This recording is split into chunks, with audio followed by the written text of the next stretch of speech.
2 games to go, and the Pirates tied with the St. Louis Cardinals for first place in the National League East. And I mentioned, too, that the Western Division, Los Angeles, a 2-game lead over Cincinnati. The American League this afternoon, Baltimore clinched a tie for the Eastern Division title. They beat Detroit. The Tigers, I don't think, have won a ball game in some long period of time, and Baltimore has taken advantage of them consistently here the last couple of weeks. They picked up their 90th win this afternoon as they won 7-6 over Detroit, and they have clinched now a tie. The Yankees just have to hope that possibly Baltimore can lose a game, their final game of the season tomorrow. The Yankees are playing tonight in Milwaukee, and they have to win both of theirs and hope somehow that Baltimore will lose one. They're in the same situation that the Cincinnati Reds are in the Western Division of the National League. Dodgers were beaten last night 4-1 by Larry Dierker. They're sending their ace tonight, Don Sutton, against, I think, Dave Roberts will be starting for the Houston Astros. We'll keep you up to date on those 2 ball games, the Yankees, Milwaukee ball game, the Dodgers, and Houston, and also the other ball game, of course, up in Montreal. Reds are playing at Atlanta tonight, too, and we'll also keep you up to date on that one. Well, coolish temperatures, but a hot pennant race, and to bring it to you, once again, here's the voice of the Pirates, the gunner, Bob Prince. Thank you very much, Nellie King. Well, this is the night I think we got our best shot. Don't ask me why I think that, Nell, but I got to believe we win tonight. We got a great chance to gain 1 game because I think in the bitter cold of Montreal and the way it's going, this is our best shot. So let's take advantage of it. Well, let's get some pitching from Jerry here tonight. Correct. And Monday takes it blowing away, ball 1. He's batting at .292, 20 homers and 58 runs batted in. You never know.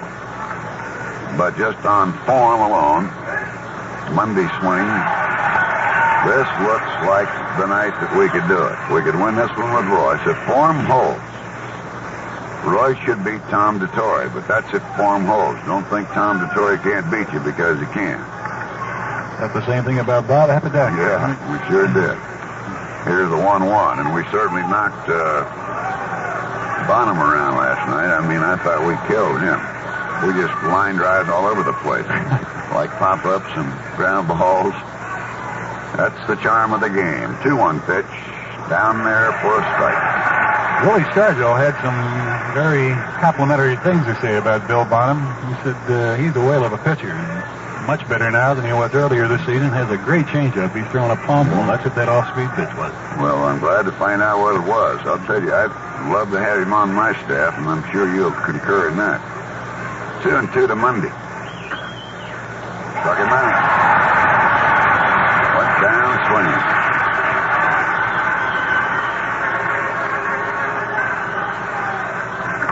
So the batter now is going to be the shortstop, Kessinger. You also have to figure if form is holding that the older Bob Gibson in this kind of cold weather in Montreal would have more trouble against Mike Torres. So if we're saying if form were to hold, you would figure we could come out of here tonight with a game lead. Now let's see how it does work out. Kessinger grounds off the side, over goes Stennett, throws him out. Nice play. That'll bring up the left fielder, Cardinal. He makes that look like a routine play anymore. That's a lot of territory to cover over there, and everybody thinks, well, you don't get any bad hops, which may be true, too, but the ball gets through quicker. Well, I got to say, in the last month and a half, Stennett is the best ball player I've looked at in a long time. I mean, anywhere around. Cardinal at 293. Strike is called. Boy, if form always held, there'd be a lot of millionaires in the world. Here's the 0-1. There are enough now, but there'd be a lot more. You'd be one of them? I'd be trying, Nellie. I'd be trying, buddy, with you. Cardinal batting at 293. Foul back. I'll say best wishes to Walter Smolinski, who's in Braddock Hospital. Hope you're up and around again soon, Walter. Say hello to Tom McIver, too, will you? Yes, sir. Tom, how are you? Tom McIver. Good Pirates fan. Where's he? Out in Scott Township. Scott Township. Ball outside, 2-2.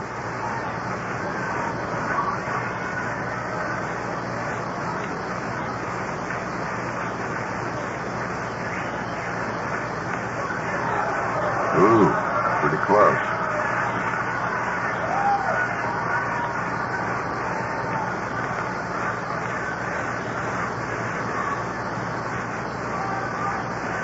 Ball, 3, strike 2 pitch to Cardinal. Fouled him back.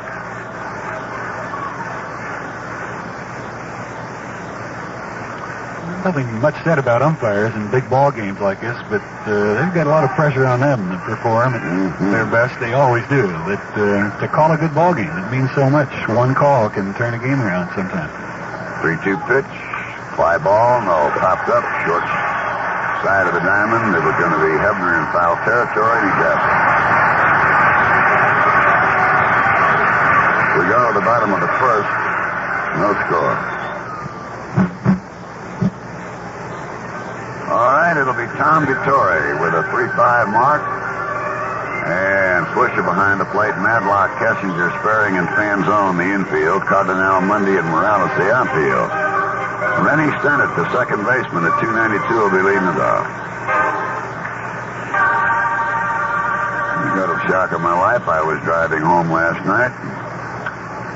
Tuned in to our flagship station, and I was searching and looking around for the St. Louis Cardinal-Montreal game on KMOX and found out KDK was carrying it. Not a bad idea? No, it's a good idea. Wish they'd let us know. We could plug it a little more. After all, it was your idea and my idea to do things like that. Ball inside the Senate. We've only been doing it for years. Just let us know when you're doing it. That pitch, I think that had a message on it. It went right down inside, very much in and around the ankles. Here's the 1-0. And it's hit off the right side. Over goes second baseman Sperring. He throws him out. Tell you one thing about Tom Vittori, and Nellie and I know him pretty well. He ain't going to back off from anybody, is he now? No, I think he showed that to the Cardinals. He beat them one ball game. They got in a little bit of a throwing contest, and he let them know he was around out there. Yes, he did. Tom's a good athlete, and I think, can be a good pitcher up here. He just had to get his feet on the ground a bit. He's had the opportunity here for a couple of starts. He married an airline stewardess, didn't he? That's right. Beautiful young lady. And I'm kind of sorry that he's out of our organization, but we wish him well. He's had a slider and everything. He's quite a young man. Here's Hebner now at 296. One out and an on. Outside for a ball. He will not have too many strikeouts, though. He's not that type of pitcher, but he shouldn't walk too many if he's pitching his game. Ball 1 and no strikes to Hebner. There's a breaking ball, 1-1. We'll send get well wishes along to Frank Sonnett, 81 years young, in Allegheny General Hospital.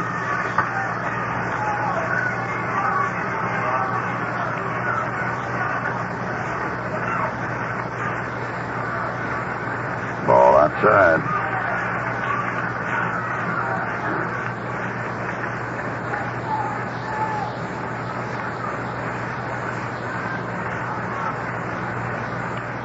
There's a ball hit down into shallow right center. Mundy comes up. 2 down to Oliver, batting at 319, has 194 hits.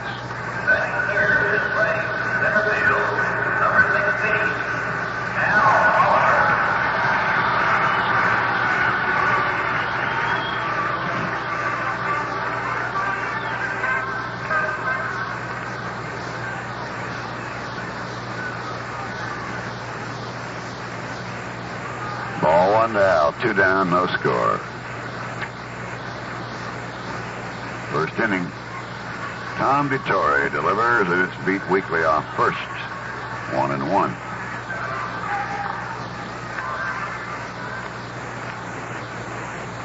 Well, if we're up in a dead tie with the Cardinals, why, we'll be here Thursday at 1 o'clock. Gibson and Therese tonight in Montreal. They'll get underway in a little while. 1-1, swing and a miss, 1-2. Cincinnati's in Atlanta with Billingham and Capra.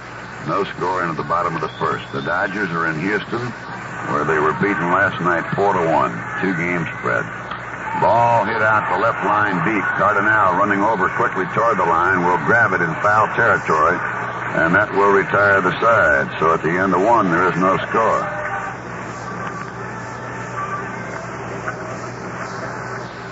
The Cubs in the second inning will send up Bill Madlock, Jerry Morales, and Carmen Fanzone. Fanzone playing first base tonight. In case you're wondering what happened to Andy Thornton. Andre Thornton, actually his name, but he's from Westchester, Pennsylvania. Good young ball player for the Cubs. He injured his hand in a fight out in St. Louis. He broke a finger punching at somebody out there, and that's a brawl they had last Sunday. And he has gone home for the season. But that's the reason Fanzone is playing at first base, and not Thornton against the left-handed pitching of Jerry Rice. Bob? Okie dokie. We go now to Bill Madlock at third base. Batting at .315, 9 homers and 52 runs batted in. Foul back on a check swing.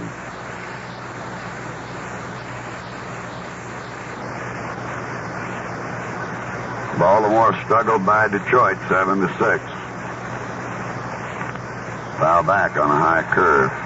New York's at Milwaukee, where they got to win. They got to win both games tonight and tomorrow and hope that Baltimore loses somehow or other. Northrop is doing a job now. 0-2 the count here to Madlock. Outfield around to the left. Curveball hit foul past Jim Marshall, coaching at third. Happy birthday to Melvin Jones, or Johns of Wellsboro, Pennsylvania, and Anna Smith of Clymer, Pennsylvania. And this is Thomas Lowney of Emworth, and the W.C. Schlatter of Greensburg, 84 years young today. 50th wedding anniversary greetings from Nellie Mead and Mr. and Mrs. Joseph Cushion of Swissvale. The 0-2 to Madlock. Inside, he skipped rope. And we'll send get well wishes along to Gabe D'Amico, Ralph D'Amico, and to Ethel Lapata, or Lapata, Northfield Pasadena Hospital, to Howard Hartman at Allegheny General, and to Ralph Connor, home from Allegheny General, recovering from surgery. Foul back.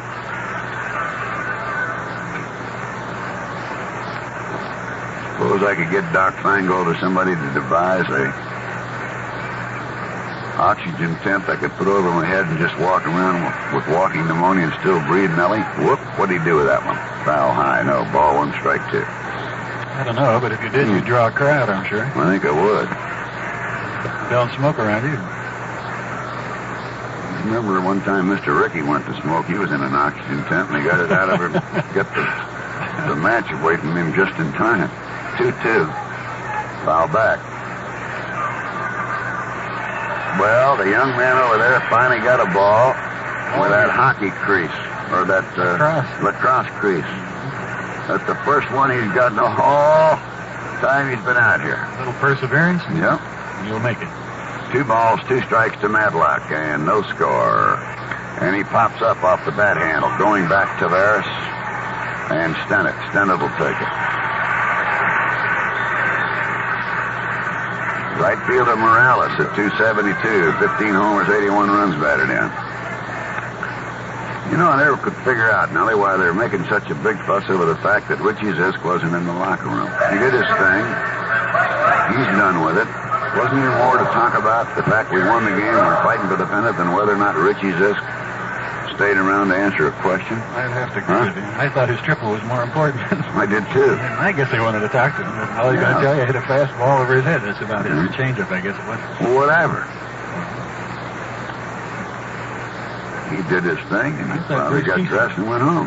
Bruce Keeson was worth talking to, probably. I would have to think so. 1-0. Morales fouls back out of play.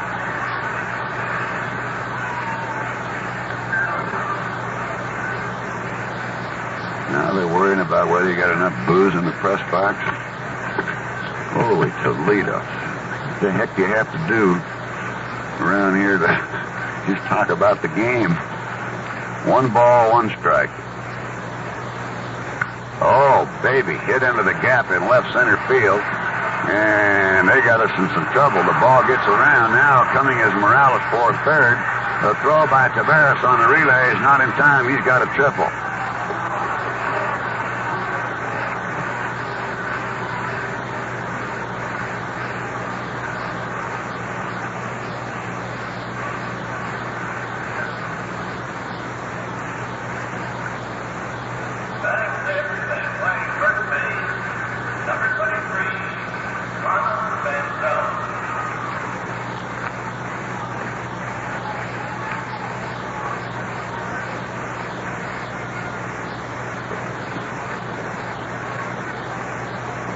The batter now fan zone at 185. We're playing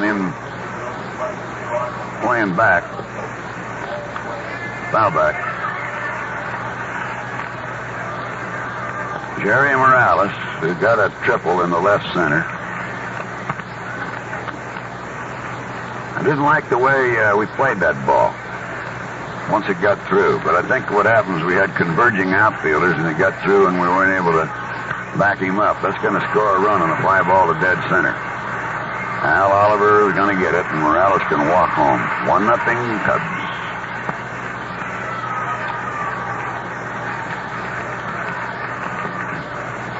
The ball's hitting the gap. One's got to go toward the ball, and the other's got to come in behind. I think they played the ball well enough. They just didn't come up with it. They should have. That ball should have been a double. I agree with you. There's no way it should have been a triple. Here's Swisher now at 2-1-8. Foul back. Well, we'll get more in the run. But like last night, we start them off with a point.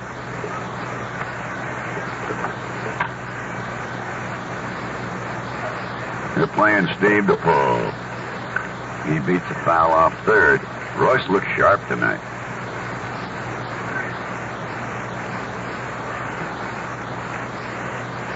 Take 2 games away from his season, and he's had a whale of a year. One game against the Cubs, the first game he pitched against them, losing 19-8. He gave up 10 runs in 2 innings, the other one in Philadelphia. Good night. He lit up the lights on Broadway on Swisher. Second strikeout. They get a run on the triple and the sacrifice fly. Go to the bottom of the second. We trailing 0-1.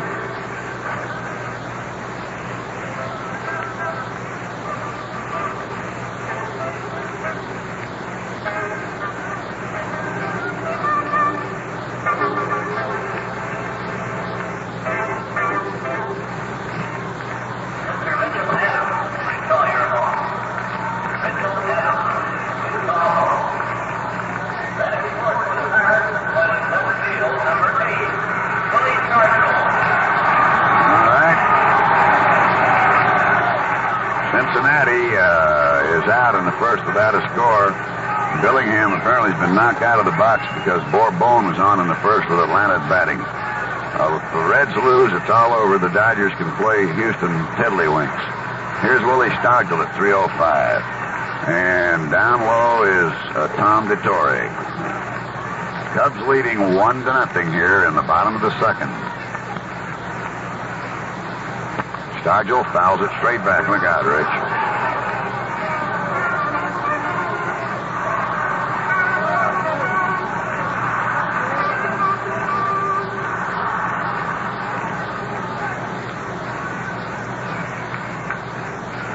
One ball, one strike. Missed outside, 2-1.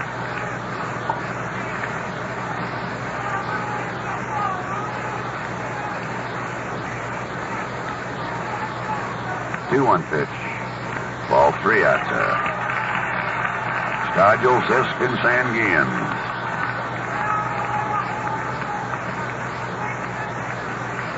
DeTore really working quickly tonight on the 3-1.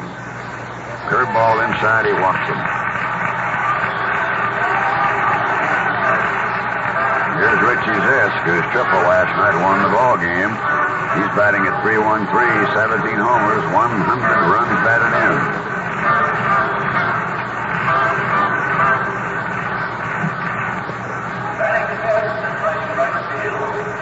I'll remind you, when this game is over, stay right with us because you'll hear live from Montreal, Jack Buck and Mike Shannon. Just gets a little bloop in the shallow center. Rick Mundy coming hard is going to run it down, and Stargell will get back. 1 out to Sanguillen, batting at .282. Cubs lead 1-0.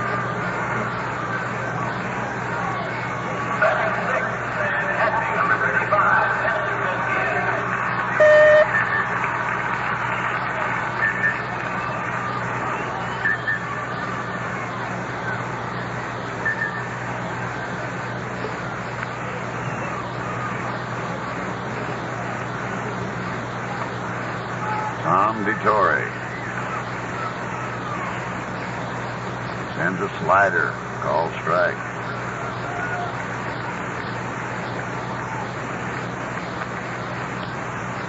Stargell at first, 1 out. 0-1 pitch. Inside, we'll pause for station identification. Pirate Baseball Network. All the good sports are on Pirate KBGE Pittsburgh.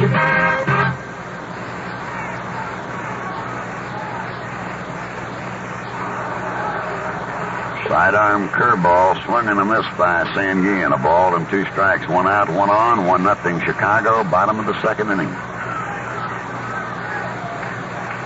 Tom DeTore. Atlanta picked up 3 on the Reds. Lead 3-0 into 1. Curve is low, changed up on it, 2-2.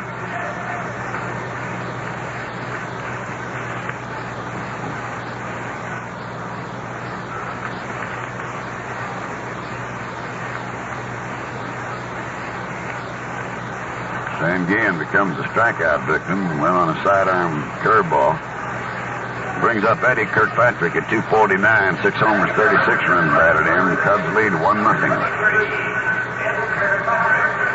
Just tuning in, they scored with 1 out. Morales tripled. Manzone brought him in on a sacrifice fly to deep center. Now they're pinching the outfielders on Monday. That is, Morales and Cardinal are coming in on him, giving him both lines. Curve, strike call.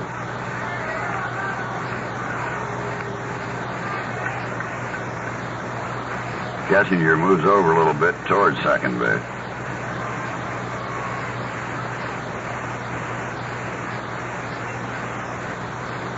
Ball outside, fastball, 1-1.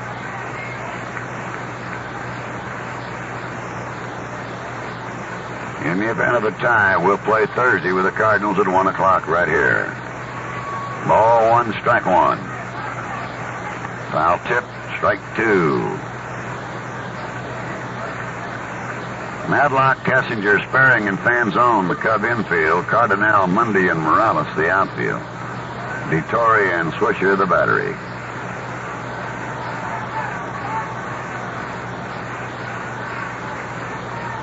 Ball 1 and strike 2.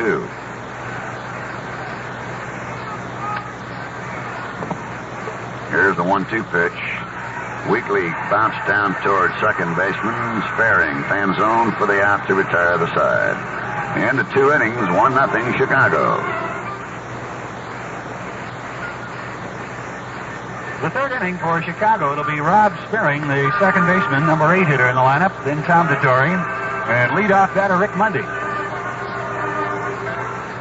Gary Royce gave up a run in the 2nd inning. Could very well have been an unearned run.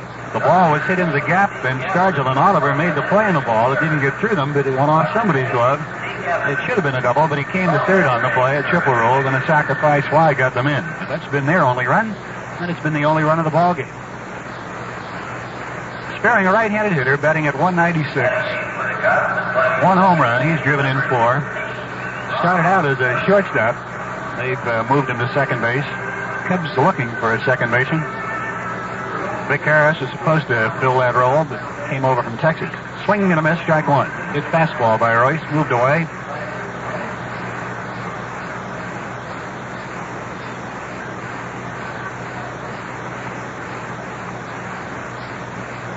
The 0-1 pitch by Jerry. Swing and a miss, strike 2. And again, the fastball, he had it by him.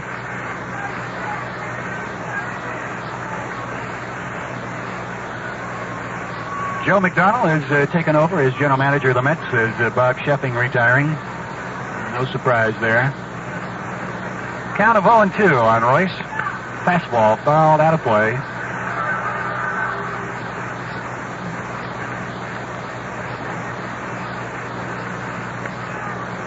Jerry on top of Bob Sperry with a 0-2 count. Lead-off batter here in the third. Pirates playing this fella straight away in the outfield. The pitch, hard shot to second base. Stennett to his right. A good play by Rennie. He got him at first. That's a tough play. Going to his right. The ball almost got through there, but Rennie got to it in time. That's his third play of the night. Well, he made 2 errors in one ball game out in St. Louis. That wild contest. The first one actually could have been called a base hit, but the legitimate error occurred in the 10th inning when the Cardinals won it. Tom DeTore, left-handed hitter against the left-hander Royce. The fastball in at the knees, but too low, says Crawford. Ball 1. Tom started out as a catcher in the Pirate organization in 1968, went to pitching in 69. Hits one foul into the crowd off the third base side, and a count of 1-1.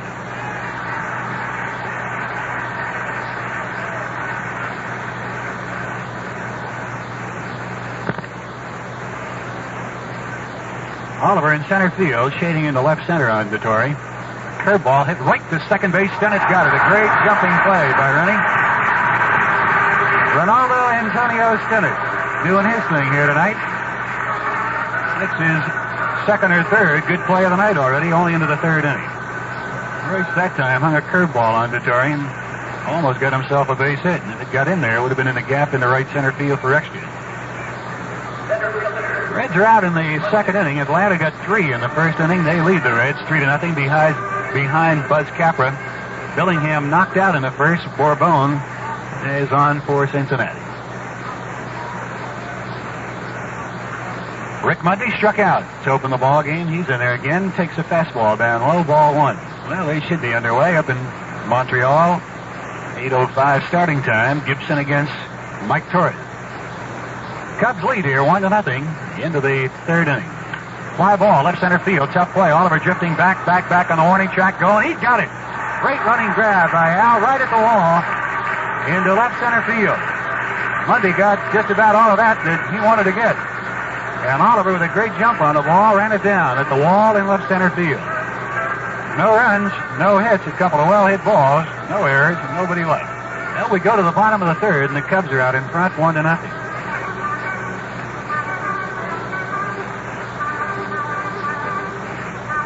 Pirates at the bottom of their lineup. Tavares, Royce, and then leadoff batter Rennie Stennett to go against Tom DeTore, who has shut the door in the first 2 innings. They've only had 1 walk before Tavares comes up. Let's pause 20 seconds for our local station.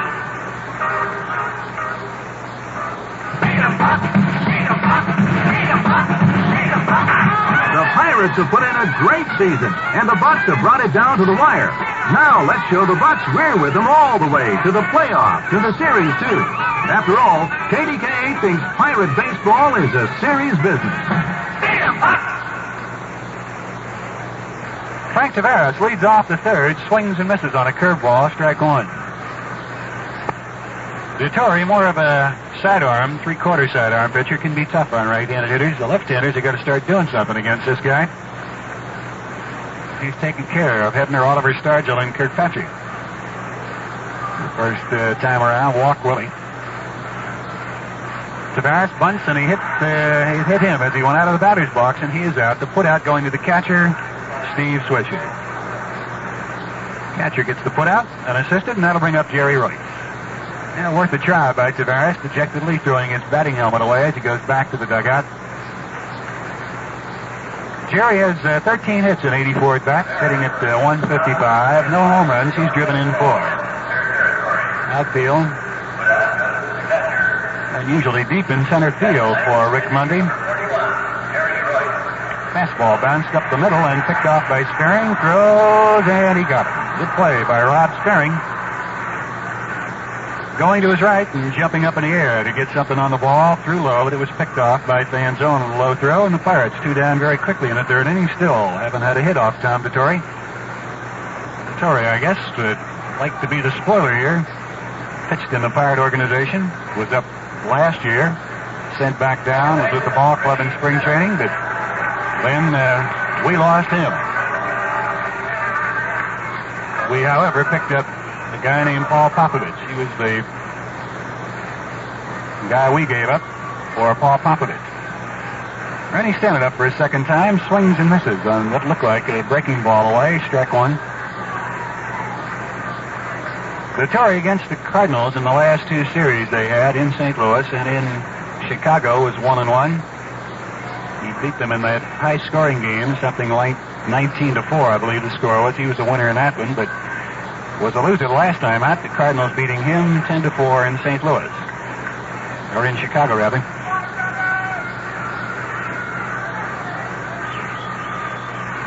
Two down, 1-0 lead for Chicago. Buck third, the pitch to Rennie, swings on a curveball in the dirt, strike two. That might have been his forkball. An off-speed pitch, and more likely that's what it was.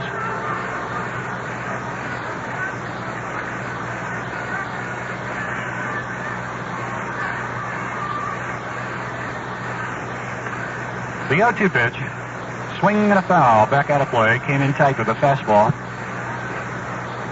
Stanton with 194 hits, his best season in the major leagues and in baseball. Has scored 84 runs, driven in 56. And his 194 hits, the most of any Pirate second baseman in history. The 0-2 pitch by Vittori, foul, back out of play. Count holding. Rennie's only 23 years of age. Atlanta gets another run in the second inning. Off Bourbon, they lead the Reds 4-0. The Reds have to win, and the Dodgers have to lose for that thing to go any farther. Not a bad race down to the second last game of the season. Fastball up high, and the count of a ball and 2 strikes on Rennie.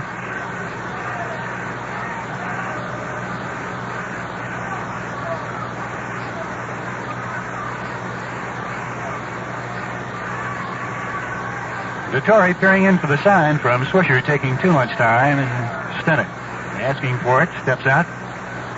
Gets time from Crawford. Back in again. The windup on the 1-2 delivery, fouled again, back out of play. National League has been blessed with some outstanding races ever since divisional play. The Mets of that great season in 1969. Captivating everybody, and again last year with a wild finish that had 5 teams into the race the final weekend of the season. The only easy race was the Pirates' win in 1972. The 1-2 pitch, swings and misses. Did he go around? They said he did. Stennett chased the pitch a good 1.5 feet, 2 feet outside. He tried to leave it, but a wide curveball strikes out Stennett. Pirates fail to get a base hit over the front 3 against Vittori, and we have completed 3. The Cubs lead 1-0. Don Kessinger leads off the 4th inning. He bounced out to Stennett in the 1st inning. Rennie going way into the hole to his left to take a possible base hit away from Don. Cardinal will follow him, and Bill Madlock. 2, 3, and 4 hitters. The Cubs lead 1-0, top the 4th. Here's a pitch by Jerry, and it's in there, taking strike 1. Kessinger, a switch hitter. He was a right-handed batter, but didn't hit too well. Went to switch hitting, and he made himself an all-star shortstop. Foul, back out of play. Strike 2. He and Billy Williams, the only 2 veterans remaining from that 1969 ball club. Everybody talks about the Cubs blowing it that year, but the Mets just played unreal baseball the last 5 or 6 weeks of the season. The Cubs played over 500. The 0-2 pitch, fastball up high, and the count of 1-2.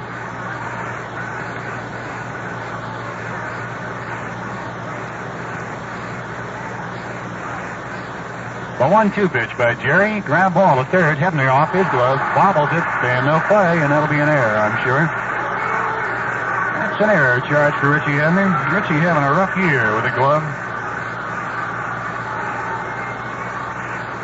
That's his 27th error. A couple of years ago, he made only 12 and tied a record, a club record set by Don Hope for third baseman.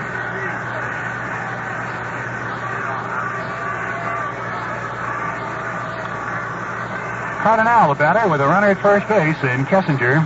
The pitch to Cardinal, a pitch out, no advance, and a throw to first base back in time. It's Kessinger. Time call as Jim Marshall and Cardinal want to talk things over. They're in Chicago the last time, and with Kessinger at first and Cardinal up, they had words on a play similar to that. Cardinal threw his bat at the ball and hollered something to Kessinger like he missed the sign, and Kessinger hollered something and said, "Why don't you find out what the signs are?" They were arguing at long distance. But Cardinal and Jim Marshall trying to get things organized here. And still talking. Finally, they part company.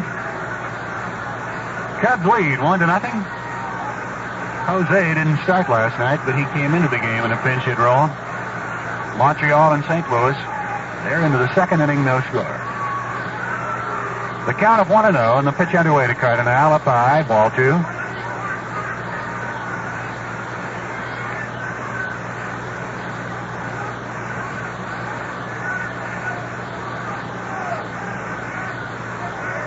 Kirkpatrick at first, holding against Kessinger. Cardinal steps out. Wants another sign from Jim Marshall. And Stennett now wants to come in and talk to Jerry Royce. What a visit in this inning.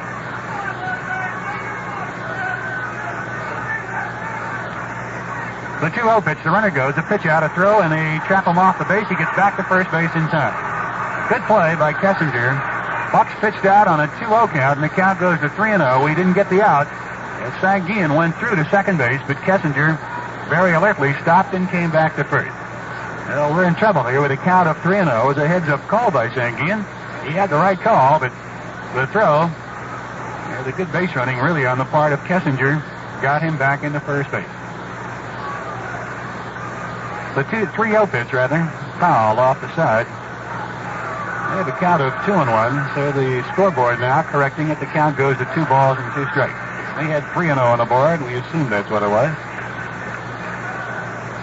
The count, 2 balls, 2 strikes.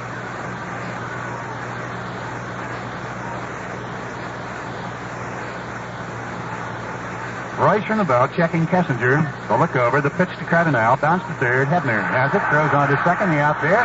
Throw to first, double play. Ernie Stennett turned over the double play. The throw by Ritchie, a kind of a sinker down around the knees, but Rennie came up with it and made the out at second and threw on to first for the double play. 5-4-3 on the double play. That takes care of the error. Nobody on, and it brings up Bill Madlock. He popped up to Rennie Stennett to open the second inning. This fella, a rookie season, hitting at .315. 9 home runs, 52 RBIs, and he's been playing with an injured ankle for the most part of the season, but has really, for the first time, they say, gotten healthy the last 3 or 4 weeks. Has moved his average over 300. Right-handed batter, stockily built, changeup up high, ball 1. Somebody tried to figure out who he resembled, and Blake Cullen, traveling secretary for the Cubs, likened him a bit to Jim Ray Harden, formerly was with the Giants. The 1-0 pitch, jammed him, and it's fouled off the third base side. 1 ball and 1 strike. Cool evening, and the temperature at game time, 50 degrees, and big full moon is dipping over the horizon, left field.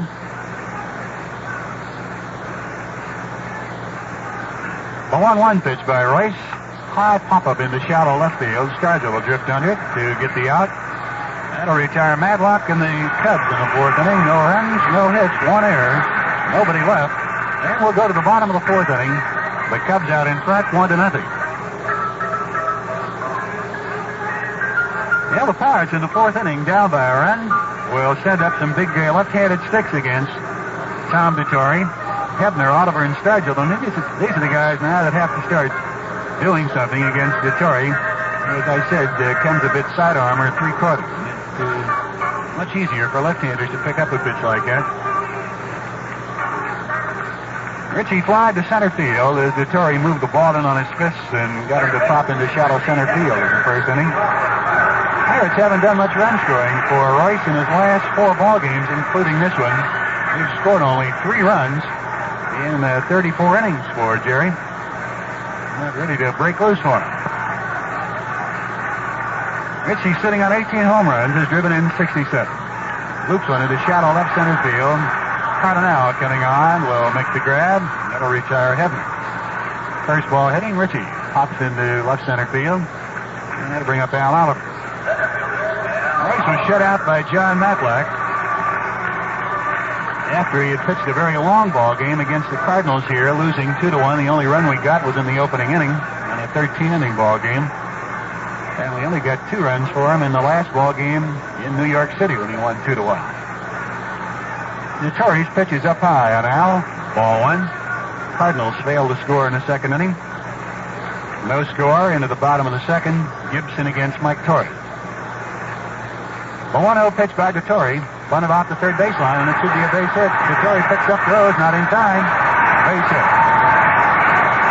Worth a try, I'll tell you, the way Dettori's going. That's the first hit.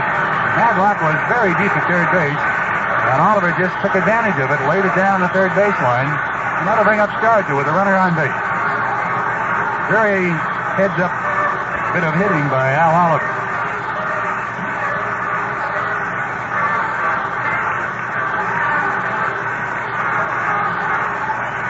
Pirates get their first hit. A bunt single by Al Oliver. Stargell walked in the second inning on a 3-1 pitch. Willie with 25 home runs, 96 RBIs, trails Ricky Zisk by 4 in the RBI column.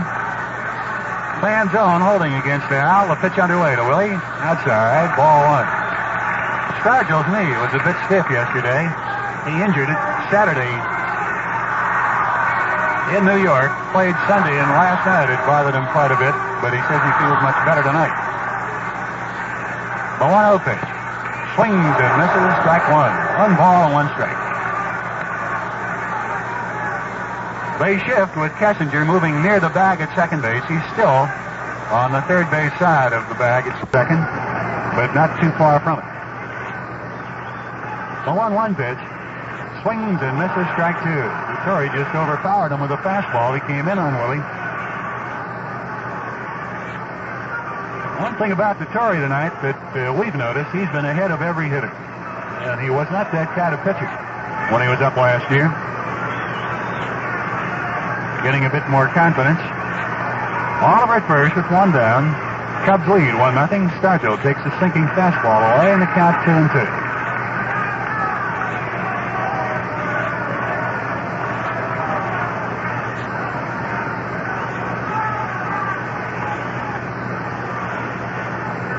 Center fielder Mundy shifted into right center field. Not excessively, though. The 2-2 pitch. He swings and misses, strike 2. No, Dettori picks up a big strikeout on the guy that I'm sure he was glad to get away from, Willie Stargell. Third strikeout. Oliver still at first base, and the Bucs struggling here against Tom Dettori.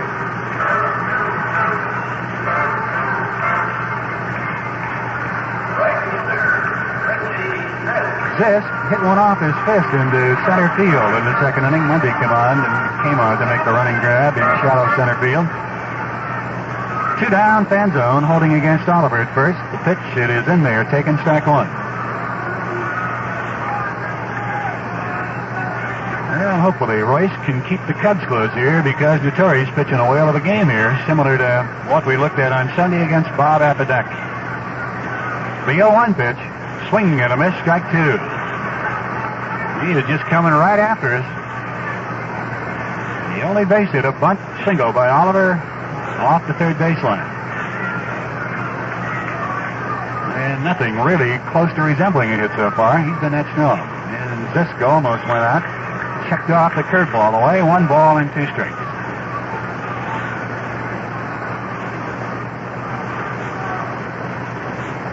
To get a moment of glory for Tom Dettori, pitching in what is hometown country for him against the Bucs trying to win a title. Ground ball up the middle, base hit. Just past String. Oliver will come to third, and Zisk gets the base hit. That is a solid hit up the middle. Staring tried to get there, but couldn't cut it off, and Sagina will step in.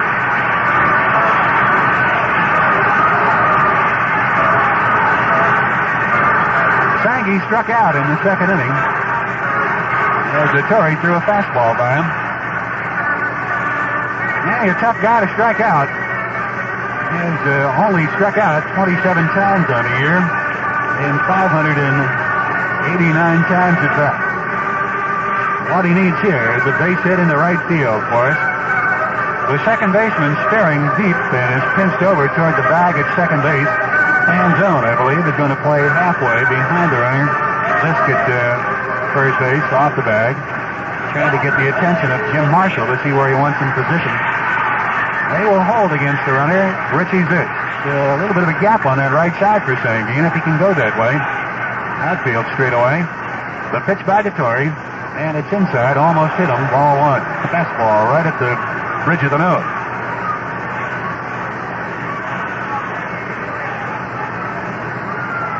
Pirates with their first threat. First runner to get as far as second and third, and that's Al Oliver. Zisk on at first. Cubs lead 1-0. Montreal bats in the second, no score there. Foul back out of play by Manny in the count of 1-1. A whale of a season. The Pirates started very poorly, losing 10 of their first 12 ball games, and at one time 14 games under 500 and 9 games out. But they have turned things around with some solid hitting in the second half of the year. Hopefully it'll come back here in these final two games. The 1-1 pitch. Sanguine, a high chopper, tough play. Madlock has to wait for it. He can't see it. No play at first to get it up. Ball gets away from fan zone. Sanguine holds at first base, moving to third. Richie Zisk. We got a break on that one. A high-hopping ball off the plate. Bill Madlock, the third baseman, had a chance to field the ball. He looked up, and all he saw was a bank of lights. He lost it in the lights. The shortstop, Kessinger, had to make the play, and his throw was not in time to get Sanguine. It pulled the first baseman off the bag, and the error allows Zisk to move over to third base. And the error goes to the shortstop. Sanguine gets an RBI. We're tied 1-1, and Kirkpatrick now, the base hit, can put us out in front. 3 singles in the inning. And the third hit of the ballgame against the Tories. One of them a solid base hit. The other a bunt, and that one an infield single. High fly, foul out of play. Down the right field line. Kirkpatrick took his shot, but get out in front too quickly. That ball, if it's fair, it's well out of here. But it was very much foul. And over the Pirates bullpen.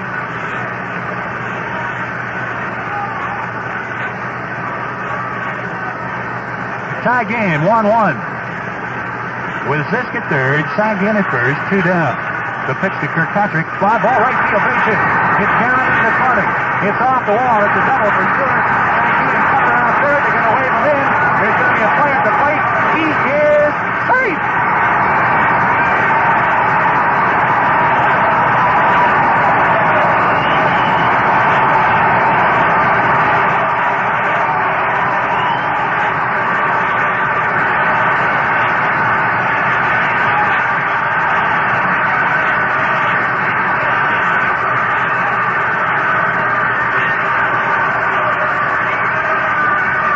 Kirkpatrick brings the sparse crowd up to their feet. He rifled a shot off the wall in right field. It wasn't fair by much more than 2 or 3 feet, but it hit halfway up the wall. Zisk, of course, scored easily from third. Sanguine had to run, and he turned it on when he came around third. Sparing had a shot at home plate, but Sanguine beat the play, and the Pirates lead 3-1. Tavares up. That is the 4th hit of the inning, 3 in a row here to go along with the error. And the Bucs have taken the lead 3-1. Ken Frayling, a left-hander, loosens in the Cub bullpen. Curveball hangs inside on Tavares. Ball 1. Jerry Morales, the right fielder, very shallow, similar to what the Dodgers, when they're in here, play against Tavares. The center fielder, however, Rick Mundy, rather deep. The 1-0 pitch to Frank. Inside with a fastball. Ball 2. 2 balls and no strike. You know, very quickly, the Pirates were struggling to get something going. Oliver got some hope with a bunt. Then he struck out Stargell, but Zisk singled up the middle. Sanguine. We got a break on his ball. An infield single to score a run, and Kirkpatrick took advantage of that, rifling a double off the wall in right field. Torrey finds the plate with the strike on Tavares. 2 balls and a strike on Frankie. The 2-1 delivery. And it is jammed right back to the mound. Didn't want to hit that ball. Tried to get away from it. Check swing and hit it right back to Detroit. But the Pirates score 3 runs. On 4 hits, 1 error. We strand a runner. And after 4, the Pirates have taken the lead 3-1. If you're enough of a baseball fan to listen to the games on the radio, chances are you're more than just a baseball fan. You're a sports fan. And more than likely a beer fan, too. Because nothing goes better with sports than an ice-cold beer. And that's why the folks at Iron City have come out with a sensational new package that gives you the best of both. It's the half-case sports pack of Iron City beer. 12 12-ounce cans of rich, hearty, thirst-beating Iron City beer in one convenient, easy-to-carry package. But these are no ordinary cans. They're special sports cans featuring highlights and championships from football, hockey, basketball, golf, and, of course, baseball. For a real sports fan, there's no other package like it. And for a real beer drinker, there's no other beer with the rewarding flavor and special tang of Iron City. So don't miss out on this great sports package and great beer pleasure. Stop in your favorite tavern and pick up Iron City beer in the new half-case sports pack. Then sit back and pour on that iron. Yeah, the Panagram question out in center field was the longest home run ever hit, 563 feet by Mickey Mantle in 1953 at the old Senators ballpark. Never did tell you who threw that pitch. That's something worthy of mentioning. If you were a pitcher and threw that one, you got to be ready to say, I threw that. Now the Bucs lead 3-1. We got a big break on the ball hit by Sanguillen that got us a tying run in. It hit so high that Madlock, the third baseman, couldn't pick it out of the bank of lights. And then Kirkpatrick really made them pay with a ringing double. Cardinals in Montreal, no score. They're batting in the bottom of the second in Montreal. Gibson against Torres. Atlanta leads Cincinnati 4-0 after 3.5. Jerry Morales stepping in. And once again, here's Bob Prince. Okay, Nellie, nice going as Morales has tripled and scored. Swings one down to first, a fair ball. Diving, Kirkpatrick can't get it. Coming up fast, Richie Zesk on his way to second is Morales, and he's leading the charm life up there at the dish.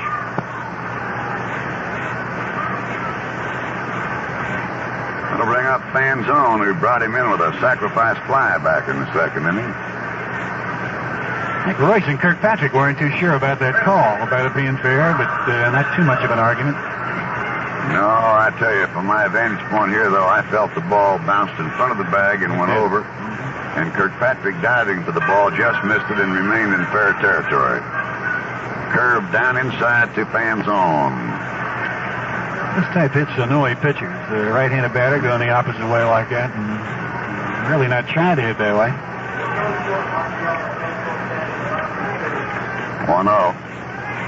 Hard smack, gets through for a base hit. It held up Morales, though, and he can't score. So they got runners on the corners, nobody out. Morales had the hole for fear Tavares would field it. That'll bring up Swisher, strikeout victim. What we need right now is a double dip.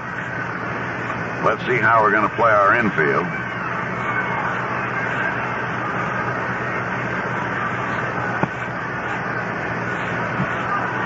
We're back at double play depth to Swisher, strikeout victim in the second inning. Foul back. And we're starting to get Larry Demery up for our Buccos in the bullpen. The best of the Chester Engineers group here, as they refer to themselves. Nothing in one count here to Swisher, right-hand batter. Runners at first and third, nobody out. Time called by the plate umpire, Shag Crawford. Pirates lead 3-1, but the Cubs here in the fifth threaten. All right, ready? 0-1 curve underneath, 1-1.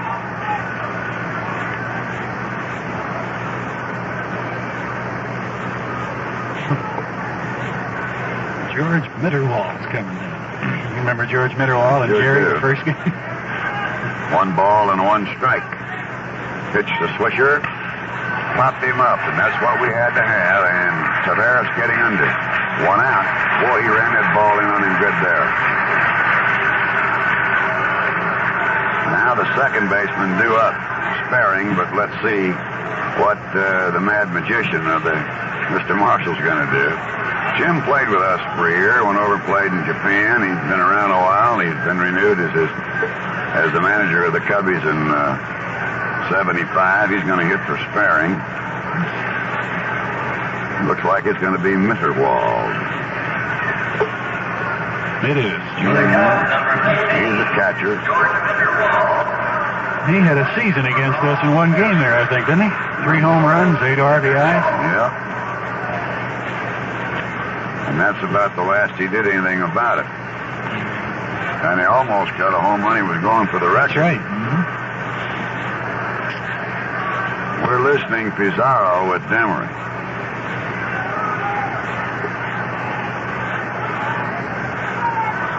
Dr. Feingold's given me enough medicine, Nellie, to open up my own apothecary shop. He said if you're going to have pneumonia, you might as well walk around with it. Pass it on. Huh? That's what I got. Now, I can't pass what I got on. Right. Just keep it for yourself. Just keep it to myself and walk around with it. Nice of you to be selfish like that with that. Well, I don't want to give it to you, partner.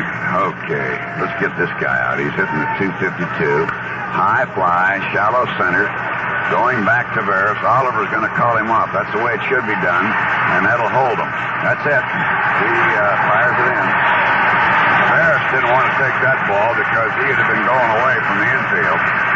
And they're going to bat Dettori now. And I got to say something. Mr. Royce, in a spot with runners at first and third, has come with nothing but blazing heat. This fellow's not a bad hitter, as he proved the last time up. He got a curveball hit, and Jerry didn't get it down, and Stennis made a whale of a play to rob him of a base hit. No, Tom likes his cuts. First, I want to say Tom's from Cannonsburg. He is. He is, right. isn't he? Prairie Como country. Among others. Cannon McMillan. Swinging a miss, strike one.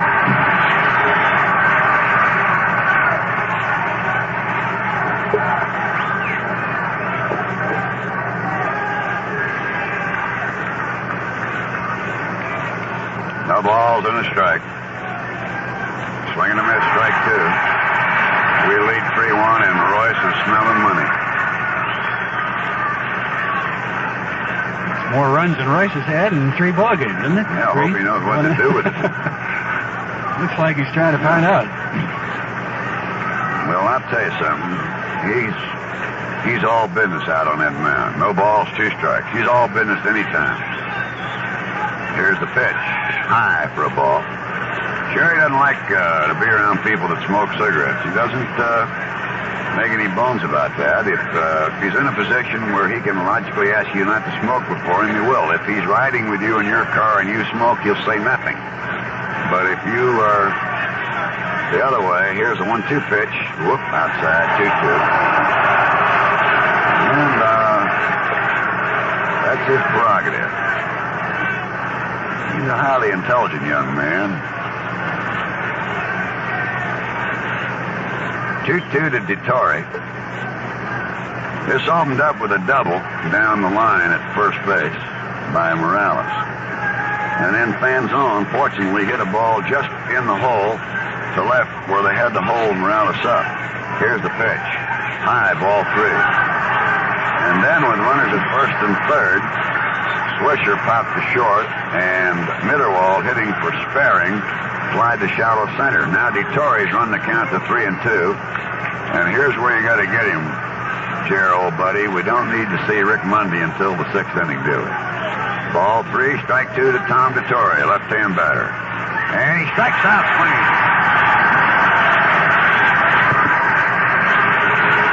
And there is some fine pitching. No runs and 2 hits, no errors, and 2 left. And we go to the bottom of the 5th inning, leading 3-1.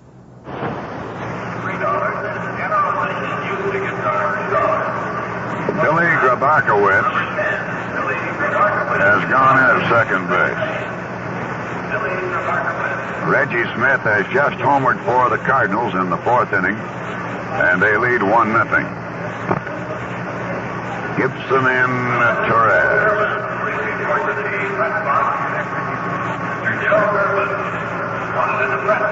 Right now, the batter's going to be Royce, who bounced out to second base in the third inning.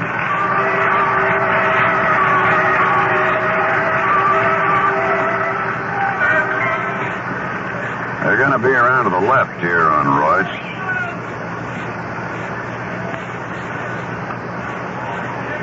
Foul back, strike one.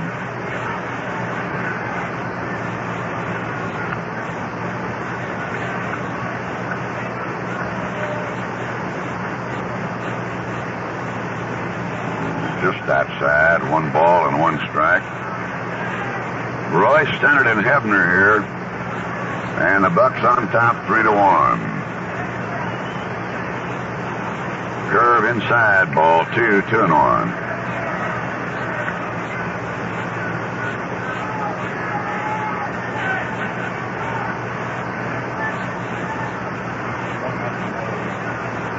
Two-one pitch. Strike call on the corner inside, 2-2. Cardinals leading 1-0 on the home run by Reggie Smith. Here's the 2-2 delivery. And Royce hits a foul back up toward our booth, just underneath, in fact. Ball 2 and strike 2. They're around to the left. Play game tomorrow night at 7:35. This Chicago Ball Club. Here's the 2-2. And Royce goes down swinging. DeTore has his 4th strikeout. That'll bring up Stennard, who bounced out to second and struck out.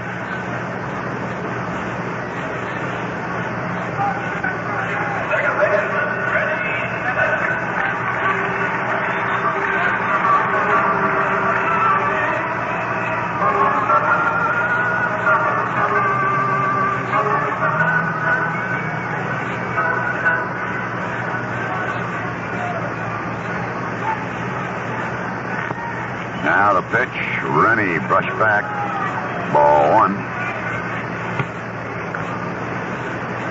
Cubs broke on top in the second when Morales triple came in on Fanzone's sacrifice fly. Stennard pops up, first baseman Fanzone drifting back and goes out on the foul side of first base before the out. Pirates then went ahead in the 7th, 1 out. Oliver opened it up with a bunt. And with 2 outs, Ziff singled up the middle. Sanguian then hit a dribbler through to drive in Oliver.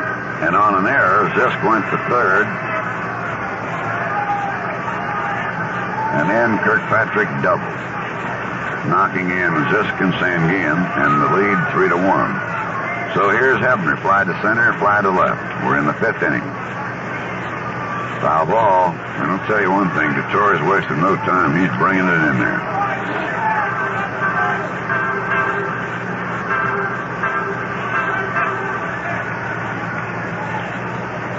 Bob Addy of Washington and Red Smith, the syndicated columnist here, covering this series. Bouncer off the first base side, Fanzone lobs it up to DeTore, the side's out. And the 5, our Bucs lead, 3-1. All right, Rick Mundy standing in now with Kessinger and Cardinal. Mundy struck out, retired on a great play by Oliver in the 3rd. Pirates lead 3-1. Baltimore beat Detroit 7-6. They lead the Yankees by a game and a half. Till we find out what happens in Milwaukee tonight with the Yankees.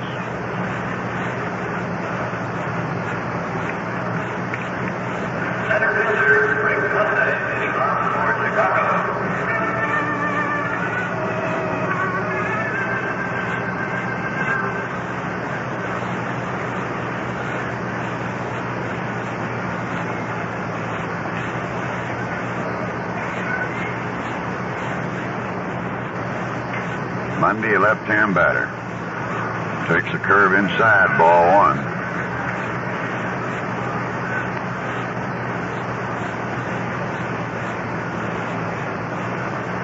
Here's the 1-0 delivery. And it's hit out into shallow right. Sisk is running very hard and runs it down. Well, the one out to Kessinger, bounded out to second and got aboard on an error. Then was erased on a double play.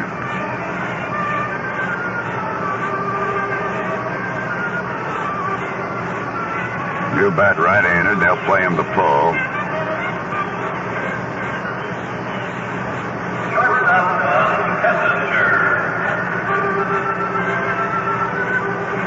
Pirates lead 3-1. Pitch down from Royce, fouled away by Kessinger off to the right out of play.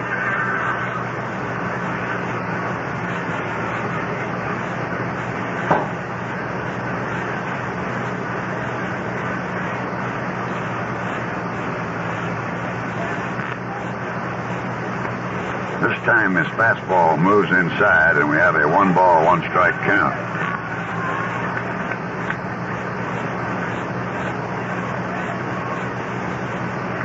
One and two as it dropped in there. 1 ball, 2 strikes. 1 out and none on. Here's the 1-2 delivery. Ground ball down to short. Taveras comes up on a bad hop and throws him out. So they got 2 down to Cardinal, who fouled out to third and hit into the double play. Pirates leading 3-1 here.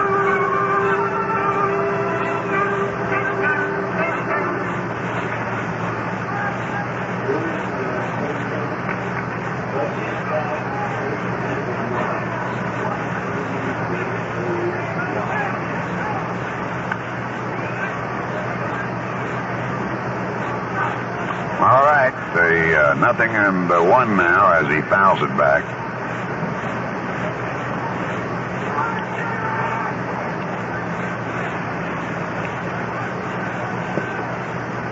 Two down, 3-1 Pittsburgh. Cardinal right-hand batter. Just outside for a ball, 1-1.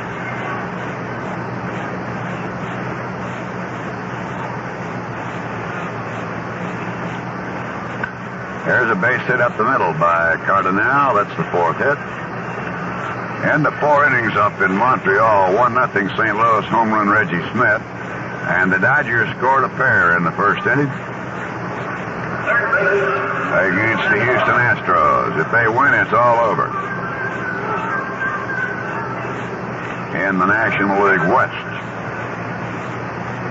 Here's Madlock. He popped up to second and he flied to left field.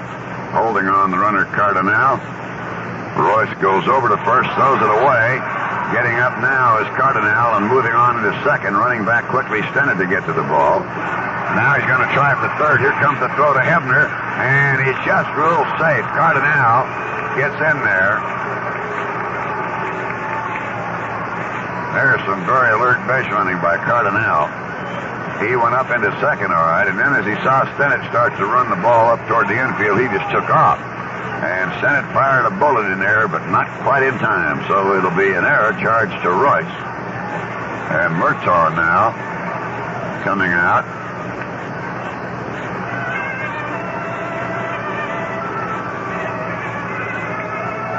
Just a chat there for a minute.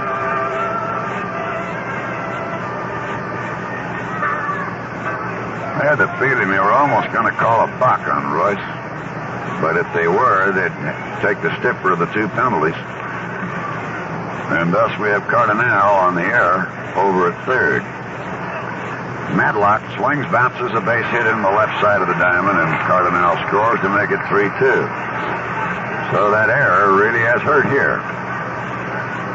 And brings up Morales with a triple and a double and a run scored. Pittsburgh leading 3-2. All this with 2 out. So we got our work cut out for us here in the 6th.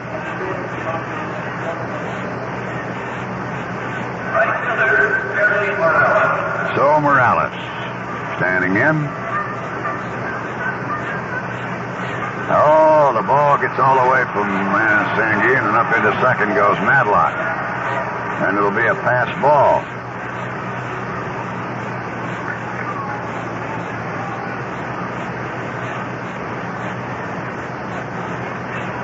Ball 1 and no strikes.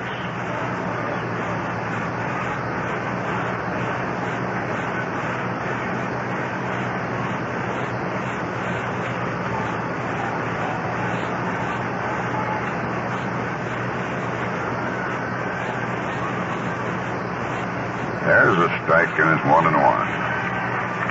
Pirates leading now, 3-2 here in the sixth inning with a runner at second, the tying run in Madlock. Royce on a 1-1 count to Jerry Morales. Has his sign from Sanguine and the 1-1 pitch. Feet off the right side. It's a foul ball this time. A ball and 2 strikes.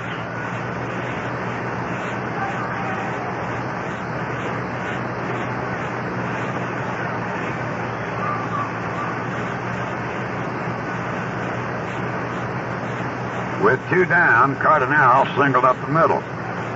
And Jerry tried to pick him off and threw wildly, and Cardinal was able to get to third. And then Madlock singled to drive him in and took second on a fast ball. 1 ball and 2 strikes.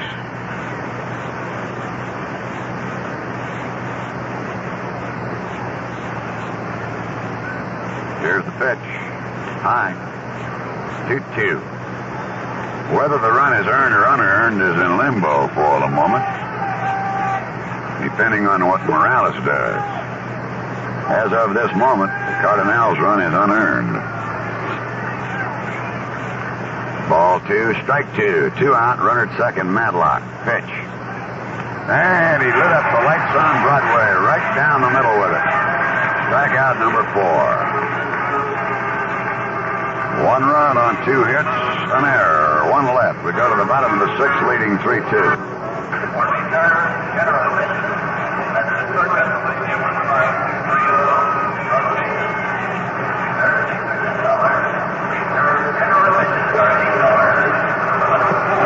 Now we go to the bottom of the 6th. Oliver, Stargell, and Zisk. Oliver opened up the 4th inning just well with 1 out. He started the rally. It is starting to rain, too. And the fans are bailing out. Oliver got on the bunt.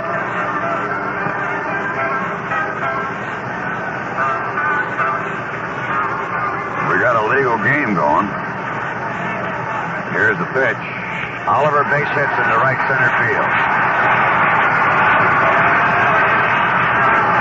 That'll bring up Stargell. He walked and struck out. Not raining that hard, but it is raining.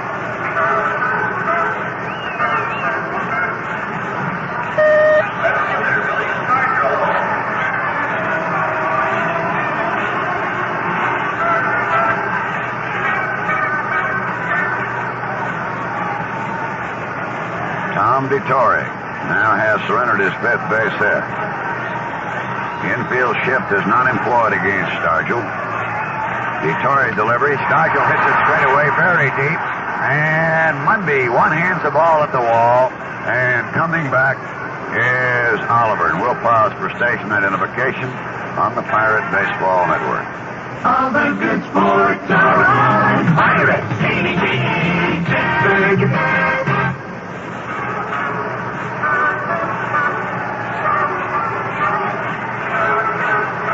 Coming down even harder now. And I mean pelting down with the Pirates leading 3-2. They're going to call time. They want the infield covered. And this is really roaring down here now.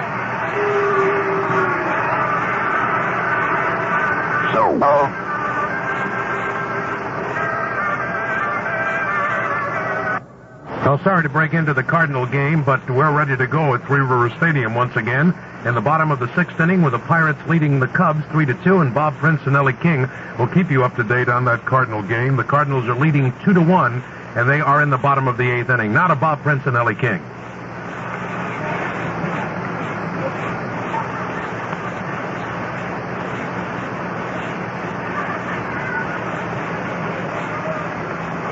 When we last left you, the situation, the Pirates have a runner at first base, Al Oliver. He's singled.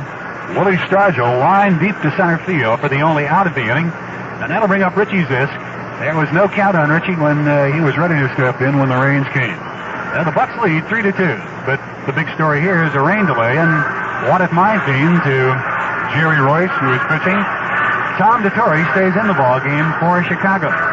Royce has already finished warming, and he'll be coming on for the Bucs. Pirates got 3 runs in the 4th inning after the Cubs took a 1-0 lead in the 2nd. The Cubs came back with an unearned run in the 6th inning. Roy setting that up with a throwing error to first base. Oliver first, fan zone holding against him. Bob Prince not feeling well, and the gunner going home a bit early with this cool weather. A little throw down here. Ground ball off the left side onto the left field. A base hit. Oliver holds at second base. A seeing eye base hit off the left side. It just got between Madlock and Kessinger. With a long delay, the first pitch of the ball game. After the delay, Zip gets the base hit. Ritchie is 2 for 3 on the night. The Pirates have runners at first and second. They lead 3-2, and Sanguillen's the batter. Now he got the key hit in the 4th inning with 2 outs and runners at first and third. Sanguillen had a high chopping ball off the left side. Madlock had a play in the ball, but he lost it in the lights, and Kessinger had to come over and make it. He didn't get the play at first. He pulled the first baseman off the bag. Sanguillen holding at first, but Zisk was able to move over to third, where Kirkpatrick then doubled and drove in both Zisk and Sanguillen. Manny 1 for 2. He struck out in the 2nd inning, his first time up. Cubs are back for 2. Only 1 out here. Sanguillen hits one weakly to shortstop. Fly ball, an easy play there, an infield fly. And Oliver, having trouble getting back onto the bag, bumped there by Grabarkowitz, who has gone in at second base. Now Sanguillen jammed with the pitch. Pops up, and that'll bring up Ed Kirkpatrick. His base hit has given the Bucs the margin they have right now, 3-2. He broke a 1-1 tie with that double. Just missed a home run on the first swing, foul, and got another pitch and hit it just fair, midway up the boards in right field.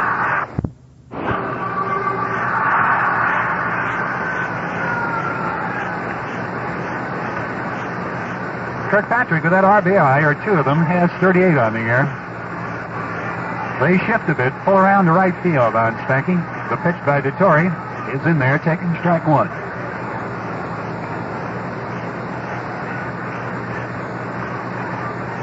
They're in the bottom of the 8th inning in Montreal with a runner on and 2 down.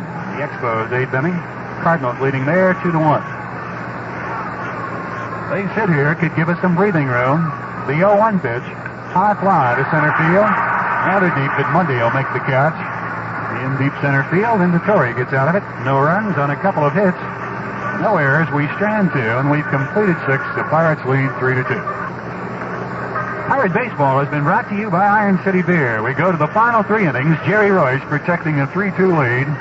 And he'll go to Carmen Fanzone, Steve Swisher, the catcher, and then the second baseman, Billy Grabarkowitz. Mike Jorgensen has just hit a 2-run homer, and the Montreal Expos lead the Cardinals 3-2. Mike Jorgensen, a 2-run homer in the 8th inning, has given the Expos a 3-2 lead over the Cardinals. Fanzone takes a pitch down low, ball 1. The Cardinals are trailing into the top of the 9th inning. We lead by 3-2. Here's the pitch to Fanzone. Swings and misses, strike 1. Crowd here, slowly but surely getting the news as we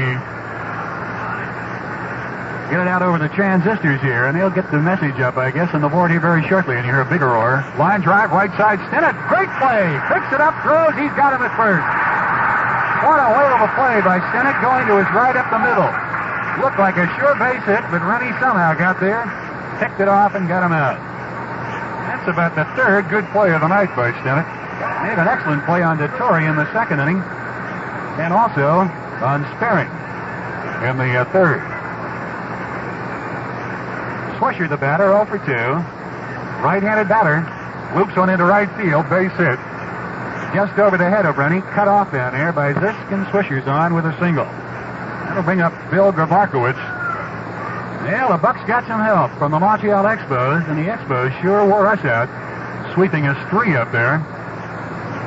Part of that 6-game losing streak we had. That home run by Jorgensen, his 8th of the year, off Bob Gibson, and the Expos are out in the 8th. They lead 3-2 into the 9th inning.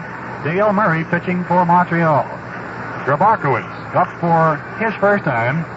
The pitch underway, takes a curve, blowing away, ball 1. Well, a Pirate win and a Cardinal loss. I don't have to tell you what tomorrow means. But we've got some baseball still to play here. One down. Bucs back for two here. Fastball inside on Grabarkowitz. The count of 2-0. He started the season with the Philadelphia Phillies. And, of course, formerly had been with the Dodgers. He's sitting at 231 overall and has hit 2 home runs, driven in 14. Billy Grabarkowitz, time call. He wants to talk things over with his manager and third base coach, Jim Marshall.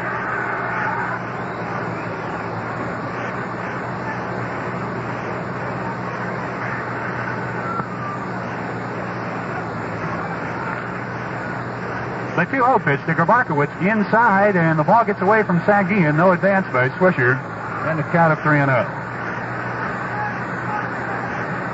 Royce having to contend with a 39-minute delay here in the 6th inning because of the rain.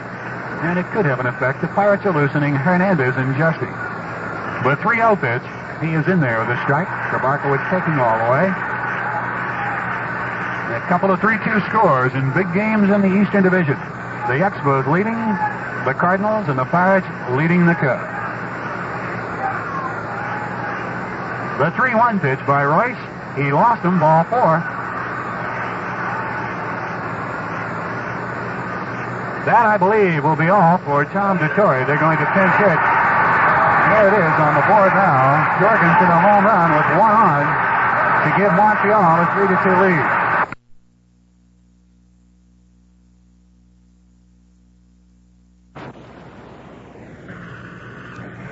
That, I believe, will be all for Tom DeTore. They're going to pinch hit.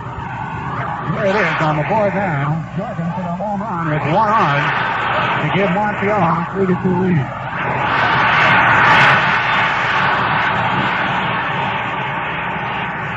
The pinch hitter is going to be Billy Williams.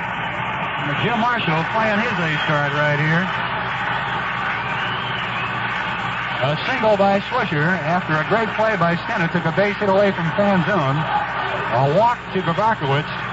That, by the way, is the first walk issued by Royce.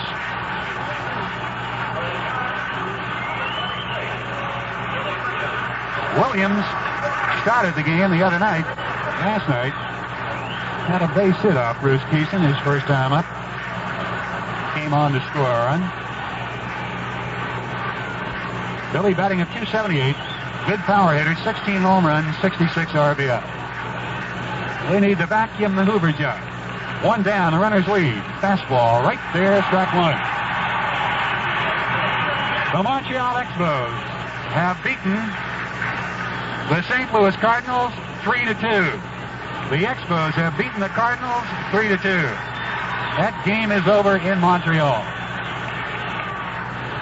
Fly ball, left center field. It's in the gap. Starts giving chase. He can't get it. 1 run is in. Grabarkowitz is coming around third. There's a play at the plate. He is safe. It's a tie game. Now they have scored 2. They lead 4-3. Billy Williams goes to the opposite field. Stargell made a valiant attempt to get it. And the Cubs have taken the lead here by the score of 4-3. Swisher and Grabarkowitz both scoring easily. The throw by Tavares sailed off on the first base side of home plate. And in at second base, Billy Williams, they're going to pinch run for him, I believe.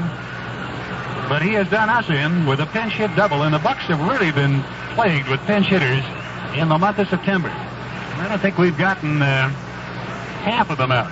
They got to be hitting over 600 with pinch hitters against the Bucs in September. But it's a big game here. Royce leads, and he is the pitcher of record. He's on the hook for it here as Williams drives him into left center field for 2 RBIs, and the Cubs take the lead 4-3. And that puts DeTore in the ballgame as the pitcher of record for Chicago. I think Ken Frayling had been loosening. Whether he's going to come on, we don't know. We're still trying to take a peek down to see who we're going to get. It's going to be left-hander Ramon Hernandez to come on and pitch to Rick Mundy. Well, the good news out of Montreal was kind of short-lived here. As soon as it was announced here, as we got it, Williams doubles into left center field, and the Cubs take the lead. Now, this thing's still very much alive for both the Cardinals and the Pirates. The log on Jerry Royce, and there's no doubt that the rain delay had to have some effect on him. The only out he's gotten so far in this inning was a great play by Stennett, robbing Fanzone of a base hit up the middle. So Jerry goes 6 1/3 innings. He's been tagged for 7 hits. He struck out 3, and he walked 1, and that run, by the way, is the go-ahead run of the ball game. Grabarkowitz coming around to score on the ringing double by Billy Williams in the left center field. They have a pinch runner at second base, and we'll try to spot who it is. Number 34, and that's Ray Burris, the pitcher.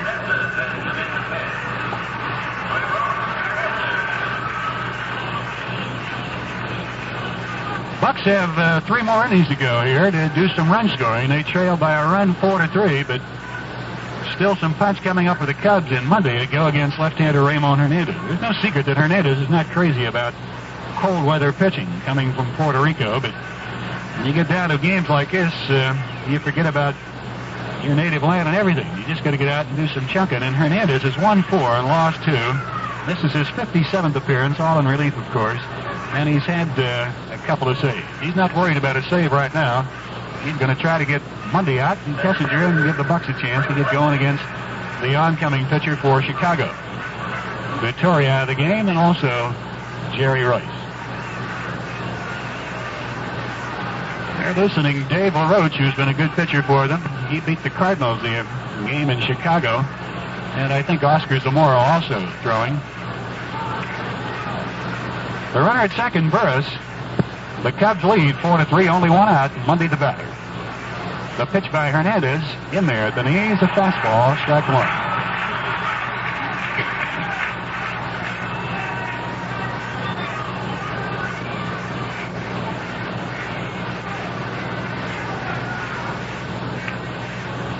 Burris leading from second. Hernandez takes a look back there. The pitch underway to Monday. He's right there again. Strike 2. 2 fastballs right on the outside part of the plate at the knees on Monday. He looked at both of them. Monday has a good eye. There's a lot of walks. But Hernandez right on top of him quickly. With a count of 0-2, Justy throwing in the Pirates bullpen along with Jim Minchell. Well, look at second base. The 0-2 pitch by Ramon, a curve in the dirt, blocked nicely by Sanguillen. The Montreal Expos have beaten St. Louis 3-2, in case you're just joining us, in a home run by Mike Jorgensen in the bottom of the 8th inning. But we trail 4-3 in the top of the 7th.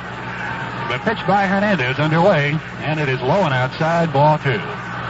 2 balls, 2 strikes. The attendance here tonight, 13,301.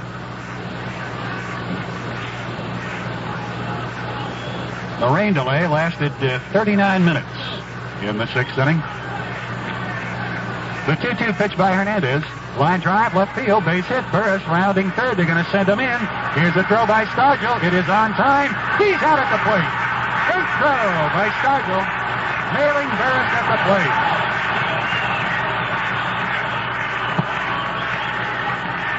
You talk about Willie Stargell and you think of home runs and RBIs. But Willie likes to talk about things that he can do well, and he just did one of them very well. He took his time, got a clean feel to the ball, and he split the plate a la Roberto Clemente with that throw. Mundy gets a single, moves to second on the play, and Burris is out at the plate 7-2. Very big play. 2 down. Still a 1-run lead for Chicago, 4-3. And Kessinger now will step in for his 4th time. He's 0 for 3. He got on a throwing error by Hebner in the 4th and then quickly was erased on a double play ball. Mundy went right to left field on Hernandez on that 2-2 pitch. Well, look at second base, and Hernandez steps off. Wants another sign from Sanguillen. Mundy with a big lead back there. The pitch underway, and it's down at the knees, but too low. Ball 1. Cubs will score runs, and they have against the Pirates, and what we've got to do is do some run scoring of our own. Dave LaRoche appears to be the oncoming pitcher. He continues to throw in the Cub bullpen. Crowd's coming alive here. Monday, a pickoff play at second base, and he didn't throw. He had the play there, but for some reason, Hernandez just stepped off. Tavares broke very quickly, but Ramon hesitated too long and just went back and nonchalantly picked up the rosin bag. Monday has a big, big lead there.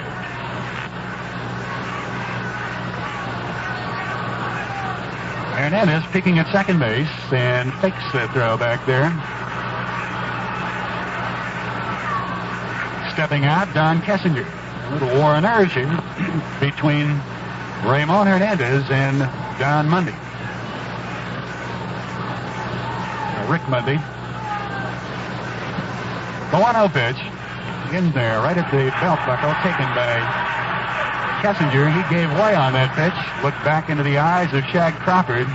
Hernandez's fastball backed up on the inside corner. And that one did, according to Crawford. Kessinger didn't seem to agree. Rick Mundy at second base. 2 down, the 1-1 pitch. Pops him up foul, but it's out of play behind home plate.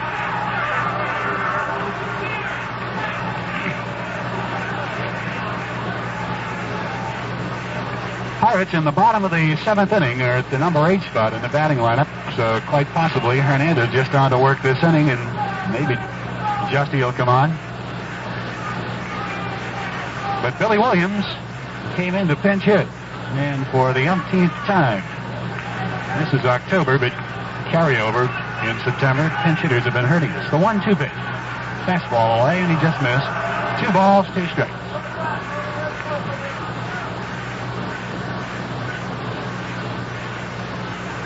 Cubs took a 1-0 lead. The Pirates scored 3 in the 4th to take a 3-1 lead. The Cubs have come right back to take the lead 4-3. Pitch underway. He is just outside, ball 3. Mike Kessinger started to swing and almost fell over looking at that pitch. Checking off the pitch in the full count of 3-2. The on-deck batter is Jose Cardinal.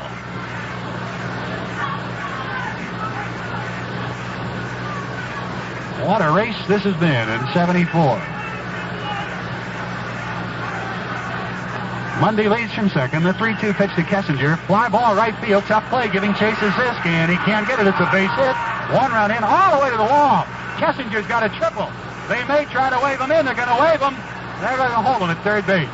Right down the line with him was Marshall. Zisk couldn't get to that ball, and Hernandez is tagged for a triple by Kessinger, and the Cubs now lead 5-3.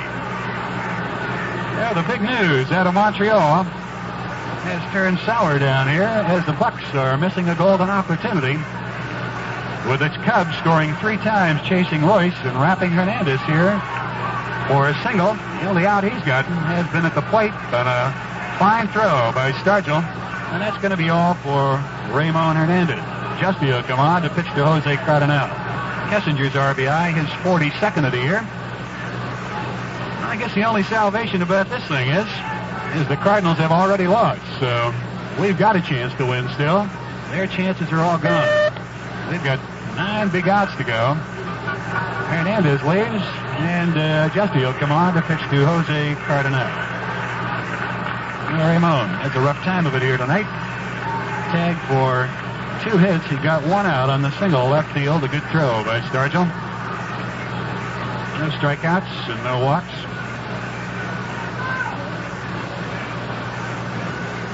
Now, while Justy comes on, we have the opportunity here. Let's pause 10 seconds for station identification on the Pirate Baseball Network.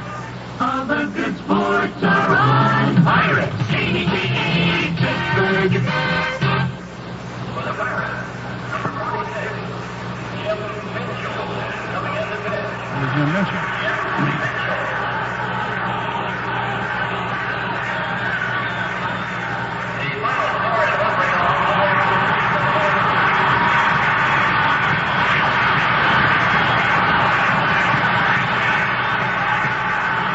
Well, the new pitcher is not going to be Dave Justy. It's going to be Jim Minchell. As we mentioned, the pitcher will be batting second in the Pirates' 7th inning. Hernandez failing here in this bit in the 7th inning. Mundy with a single, Kessinger with a triple. He departs. The log on Royce is completed, by the way. He has given up 4 runs. Hernandez charged with that 1 run, Mundy scoring on the triple by Kessinger, and of course responsible for Don Kessinger at third base. Mitchell's record is 0-1. He was a losing pitcher in that wild 13-12 ball game out in St. Louis, although he pitched very well. He came on and was a victim of the throwing error, and then the sacrifice fly by Dwyer got in the 13th run of the ball game. The Cardinals winning that big ball game 13-12. So he'll face Jose Cardinal.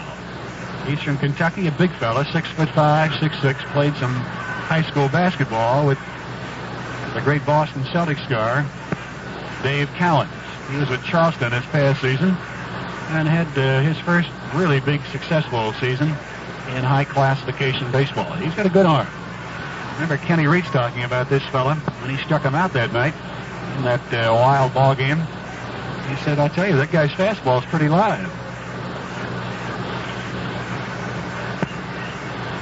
Mitchell to face Jose Cardinal with the Cubs with a 3-run 7th inning chasing Royce and Hernandez here. Still, we're trying to get that final out here at third base, Don Kessinger. Cardinal has had a single that came in the 6th inning, and he scored on Royce's throwing error, set that one up after he had him at first base with 2 down, threw over and threw wild. He went to third, and he scored on a single. And the pitch in at the knees, taken, strike 1.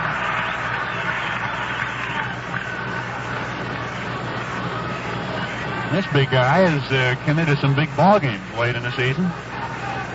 The 0-1 pitch, Cardinal fouls back onto the screen, the count of 0-2.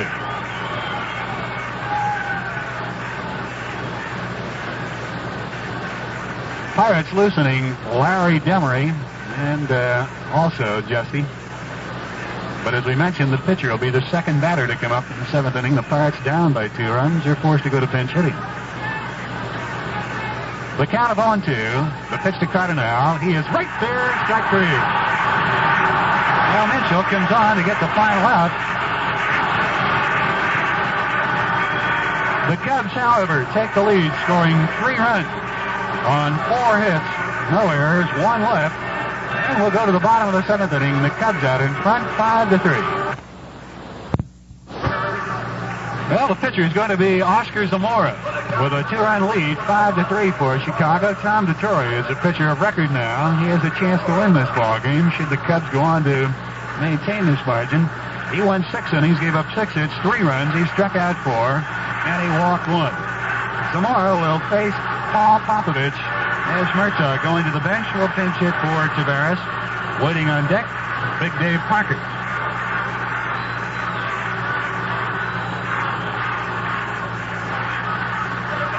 Zamora started the season with Denver,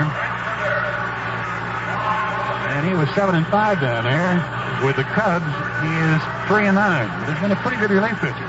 He's saved 10 ball games, more than anybody in the Cubs staff. Popovich pinch hitting, batting at .210. Former Cub. Pitch underway by Zamora. It's down low. Ball 1. Zamora throws an off-speed pitch, either a forked ball or the palm ball. Not an overpowering pitcher. Keeps you off balance with a lot of different speeds. Pops foul, Popovich does. And it's back out of play. The count of 1-1 on Paul. The gunner, Bob Prince, not feeling well tonight and had to leave during that rain delay. Nothing serious, but Bob down with a bit of a chest cold or something.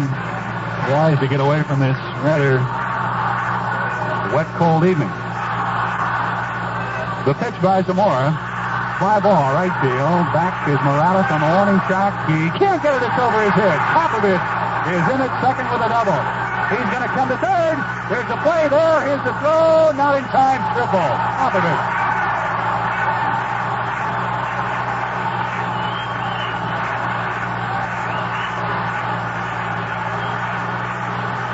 I'll tell you, that ball fooled me, and I think it fooled the right fielder, Jerry Morales, because it took him a long time to get back there. Looked like a fly ball, a lazy one, to right field. but it was hit much better than I anticipated, and a lot better than Jerry Morales did, too. He never got his hands on the ball. It bounced on the warning track right at the base of the wall, and we've got a big runner at third base, and Dave Parker stepping in.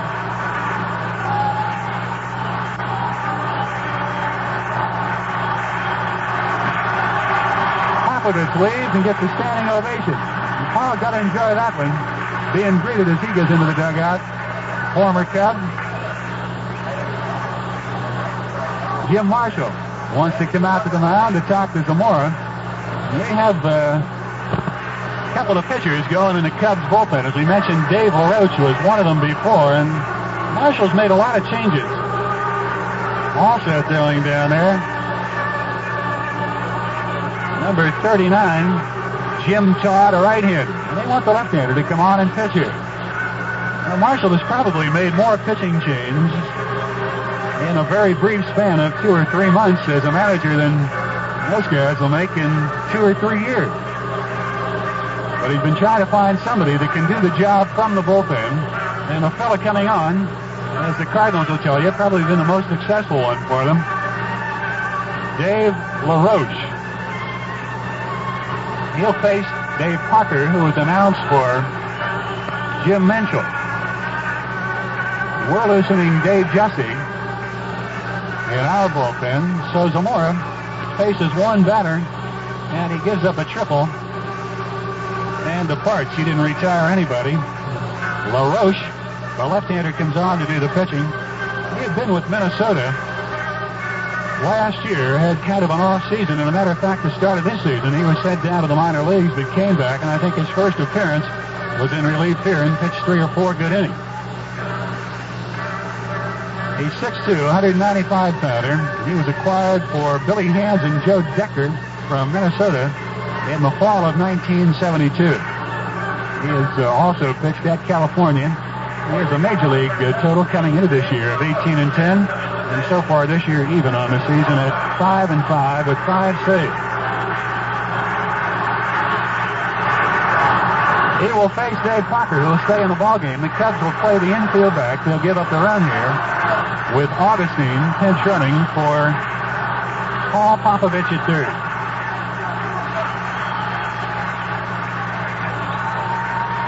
Parker hitting at 296.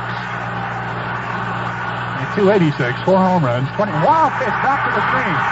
Augustine scores. It's a 5-4 ball game.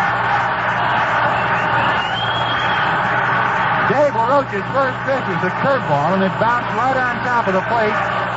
Almost went up on top of the screen, kicked off the screen, and no play at the plate at all. Augustine scores. That run, of course, charged to Zamora. And now LaRoche can wind up. Nobody on base. And a wild pitch scores the run. Now the Bucs are right back into it. Nobody out. Nobody on, and we've got a run in. Cubs lead 5-4. Here's a pitch to Parker. It is on the corner, taking strike one. Fastball by LaRoche.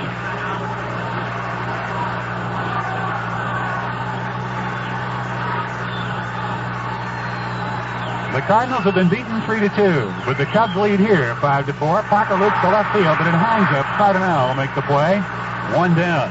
Pretty well hit ball by Dave, going to the opposite field. Stennett hitless on the night, 0 for 3. Stepping in. He's been shut out in the last 2 ball games. In with 194 hits on the season. Looked like he was a sure pop to get 200 the way things were going for him in that New York series. But he's tailed off in the last 2 or 3 games. Facing LaRoche for his first look at him. 5-4, Cubs lead. Pirates 7th inning. A fastball just inside, ball 1.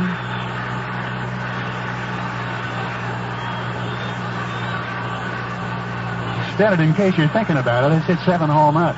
The 1-0 pitch. Rounds it weakly off the left side. Tough play. Kissinger in. Bare hand throws. He didn't get him. Stennett beats the play.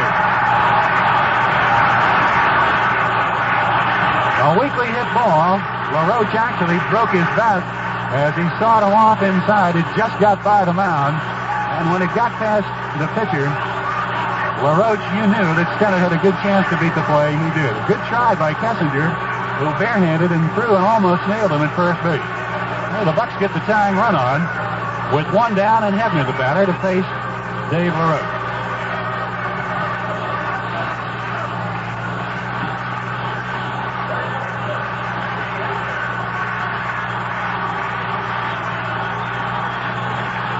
The pitchers of record in this game currently, Tom DeTore and Jerry Royce. They have departed, however.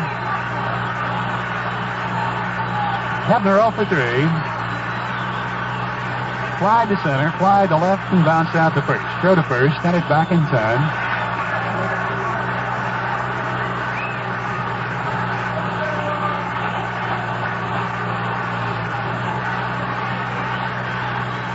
The look at first, the pitch underway to Ritchie, just outside, ball one. Hebner's been through this thing before. Oliver's been through it before. Stargell's been through it before. Sanguine's been through it before. And Rennie Stennett has too. Stennett was probably one of the key guys in our big victory in 1971 when the Cardinals made a big run at the Pirates that year, got to within 4, but Stennett got the hot bat and carried us for about 3 or 4 weeks. Murtaugh picked Pagan for the World Series in place of him, and he got a big hit that won it in the 7th game. But Rennie had a part in that one. Throw to first, Rennie's back in time. I understand we've joined the network in KMOX. The 1-0 pitch, ground ball, weakly to first, fan zone, gets the out at second base, the throw to first, and not in time, Hebner beating the play there. But again, LaRoche came in on the fifth, and I think broke the bat of Hebner, hit weakly to fan zone. He got the easy out at second base, 3-6 on Stennett. Hebner on at first on the force play. Now Oliver will step in.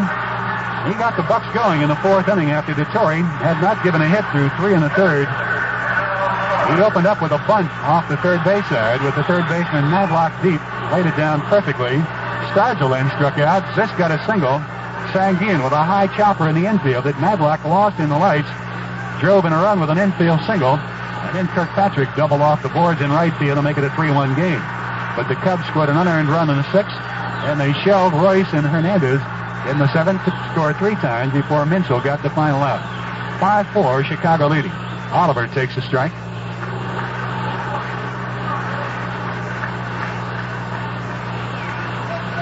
LaRoche with Minnesota had a .284 earned run average and pitched very well in relief 2 years ago in '72. The Cubs wanted a good short relief man. He didn't fare well last year. Curveball, swing and a miss, strike 2.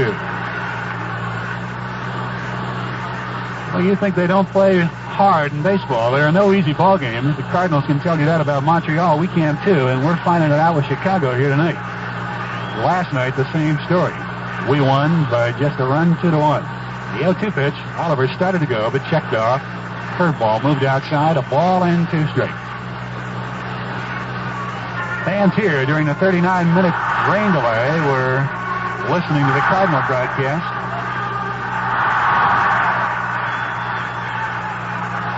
The 1-2 pitch to Oliver, ground ball left side, and it's on the left field. Hebner will hold at second base, just past the diving Bill Madlock in the hole at shortstop. And to bring up big Wally Stargell.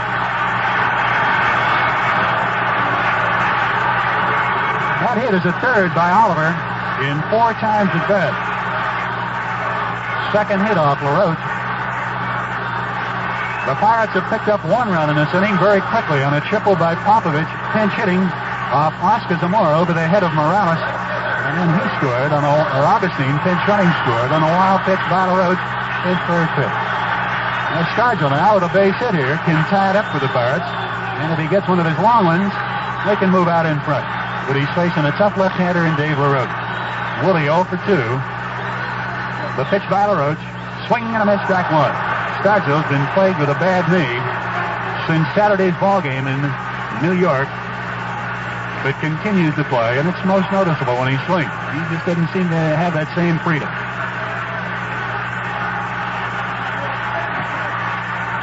Hebner at second base is the tying run. The Cubs lead 5-4, 7th inning. Willie swings and misses, strike 2. LaRoche just overpowered him. Willie getting out of there and having trouble as he tries to swing. You can see him flexing that left knee. Zisk is on deck, but LaRoche is only one pitch away from getting Woolley out. Stards now to guard the plate. The 0-2 pitch. It is in the dirt, and a good save by young Steve Swisher. Almost a wild pitch. 1 ball and 2 strikes on Willie. Mario Mendoza loosening in the Pirate bullpen. He'll be coming on at shortstop. Dave Parker also going down to loosen.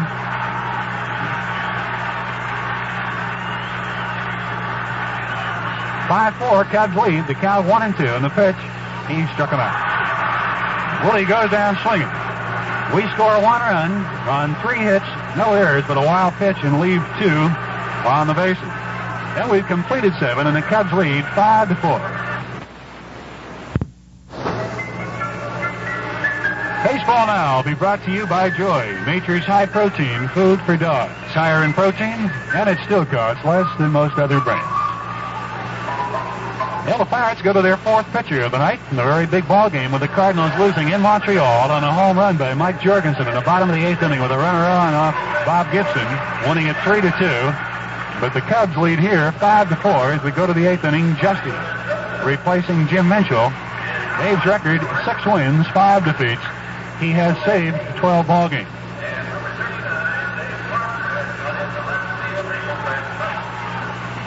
Dave Parker will bat 9th. Justy is in the ballgame, replacing Willie Stargell in the lineup as manager Danny Murtaugh moving the lineup around a bit.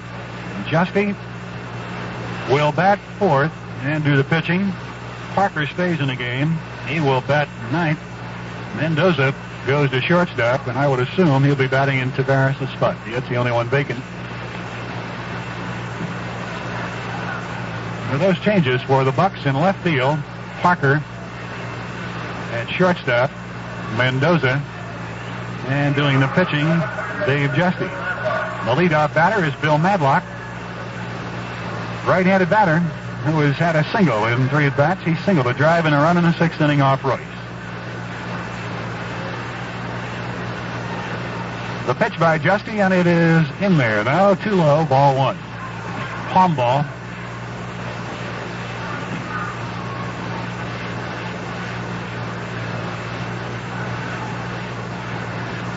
The windup on the 1-0 pitch by Dave. It is down low, a breaking ball, ball 2. This is the first appearance for Justy since that long ball game in St. Louis. He didn't work in the New York series. A 2-0 pitch by Dave. He's outside, ball 3. Crowd getting a bit restless. This season has been one of the most up and down emotional seasons that I can ever recall running through. Bob Prince has been through 27 of them, said the same thing. 3-0 pitch, he's in there with a strike. Madlock taken all away. But it's going to go down to the final day of the season as it did last year. The 3-1 pitch by Justy. Line drive, left field. Parker going back. He misplayed the ball, stumbles. He dropped it. It's off the wall, and Madlock's in at second base. He's going to try for 3. No, he'll hold there. Parker misplayed the ball. He went to his left, circled around, came back to his right, had the ball in his glove, dropped it, and it's ruled a double. But Dave just misplayed the ball out in left field. The ball was well hit, but it was catchable. Well, the Los Angeles Dodgers have captured the Western Division title as Cincinnati was beaten by Buzz Capper 7-1 in Atlanta. Yeah, the Dodgers will be in the championship playoff series for the National League, whether it's going to be here or in St. Louis. They still haven't determined that. The Cardinals have lost. The Pirates are losing here. And it's going to be wound up tomorrow. A win by the Bucs here would clinch a tie. But we're in trouble. The runner at second base, Morales the batter. He's had a triple, a double, and a strikeout in 3 at-bats. The pitch by Justy, it's bunted, and he takes the strike 1. Missed the bunt.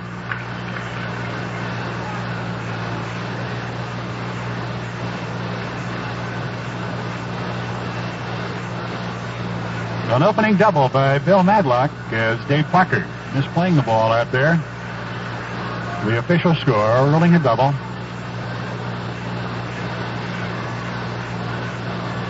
We're down by a run, 5-4. Justy with a lot of time here between pitches finally gets the sign. Morales was bunting. He isn't now. Bounces off the right side, and it's a tough play. Shoveling on to Justy, the out at third, but the runner moves over. The out at first, rather, but the runner moves over to third. 3-1 on the out on Morales, moving Madlock over to third base, and Carmen Fanzone is to be the batter. This guy has hurt the Bucs. He's only hitting 151, but hit a pinch hit home run in Chicago against us. Hit a sacrifice fly to drive and run in the second inning, singled in the fifth, and was robbed of a base hit and a good fielding play by Stennett in the seventh inning. Justy needs a strikeout here. The infield comes up for the play at the plate against Fanzone, a right-handed batter. The pitch by Justy, low and away, ball one. The Cubs, with 3 runs in the seventh inning, chase Royce and Hernandez after a long rain delay and have taken the lead 5-4 after the Pirates led 3-2. The pitch by Justy, right there, taking strike one. Breaking ball by Justy on the corner. Fanzone's a right-handed batter. Jim Marshall flashing aside from third. Pirates have the infield up. Hebner, Mendoza, Stennett, and Kirkpatrick. Third to first. One down. The 1-1 pitch. Up high, ball two.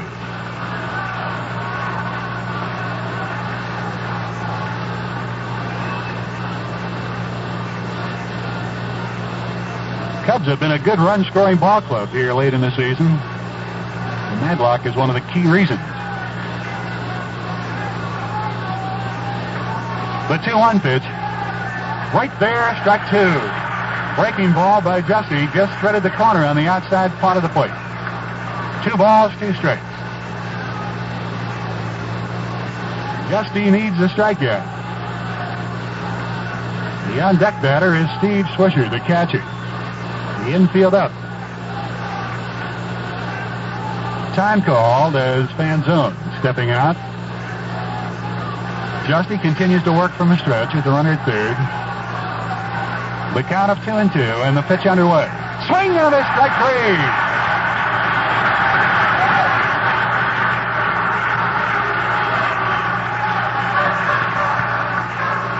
Justy picks up a very, very big strikeout.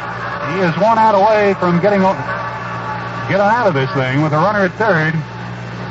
Following the double, he's got to face Steve Swisher, who's single, to start all the agony for Royce in that seventh inning.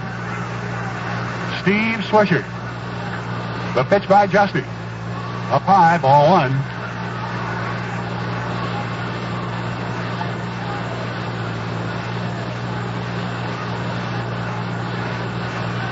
The infield deepens with 2 down here, and the Cub 8s, they lead 5-4. Breaking ball just away. Ball 2. The on-deck batter, Bill Grabarkowitz. Justy doing some landscaping on the mound. Gets into that familiar pose. The windup in the 2-0 pitch underway. Swing and a miss, strike one. Fastball. Dave that time went to his first really good fastball here in this inning. Worked breaking balls to Carmen Fanzone, but threw the fastball by him. The 2-1 pitch underway, and it is swing and a miss, strike two. Justy's been through this thing before since 1970. Every year he's been right on the line with it. 70, 71, 72. 73, and again in 74. It's a different game late in the season. The count of 2-2 on right-handed hitting Swisher. The pitch underway. Pops him up in the infield. Playable. Kirkpatrick calling for it. The first baseman makes the play, and Justy gets out of it. No runs, 1 hit, no errors, 1 left. We'll go to the bottom of the 8th. The Cubs lead it 5-4. The final innings of tonight's ballgame will be brought to you by your Pirate Land Chrysler Plymouth dealer, who has immediate delivery on America's #1 selling compact. Richie Zisk will lead off the 8th inning, and before he comes in, let's pause 20 seconds for our local station. Now more than ever, the Liberty tubes are a mess. So now is the time to call on the commuter computer. If you're stalled trying to figure a way to and from Pittsburgh, have your employer contact the commuter computer to get you moving.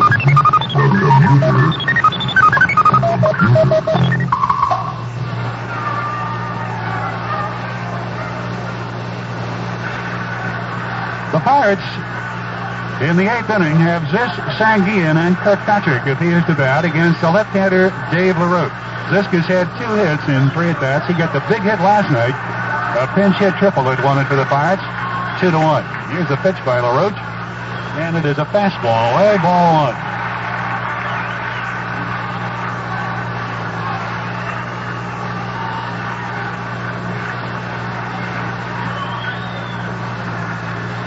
The windup by the left-hander LaRoche, underway to Zisk, and it's in there, taking strike 1. Ken Frayling and Jim Todd. Frayling a left-hander, Todd a right-hander, throwing in the Chicago Cub bullpen. 5-4, Chicago leading in the Pirates' 8th inning. The pitch, fly ball, right field, playable. Morales will come on to make the grab. 1 down.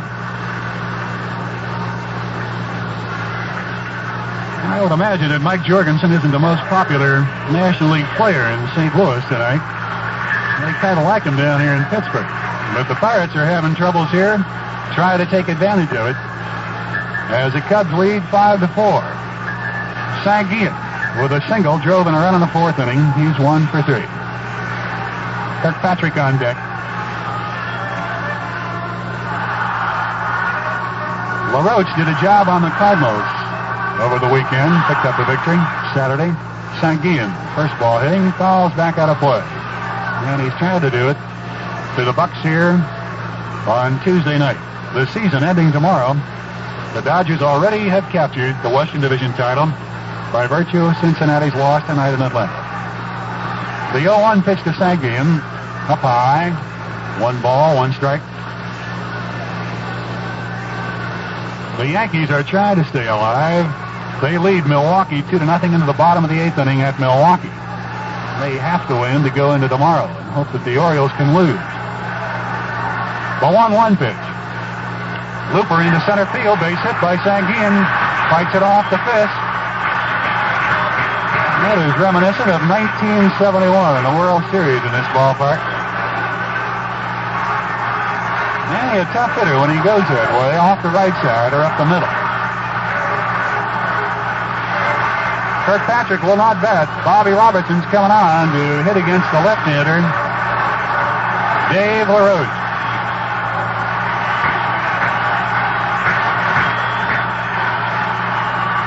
Jim Todd, a right-hander. Ken Frayling, the left-hander, continuing to throw in the Cubs bullpen. People in St. Louis wondering where Bob Prince is here tonight. He was out earlier, but he's come down with a rather heavy cold. He departed after the long rain delay.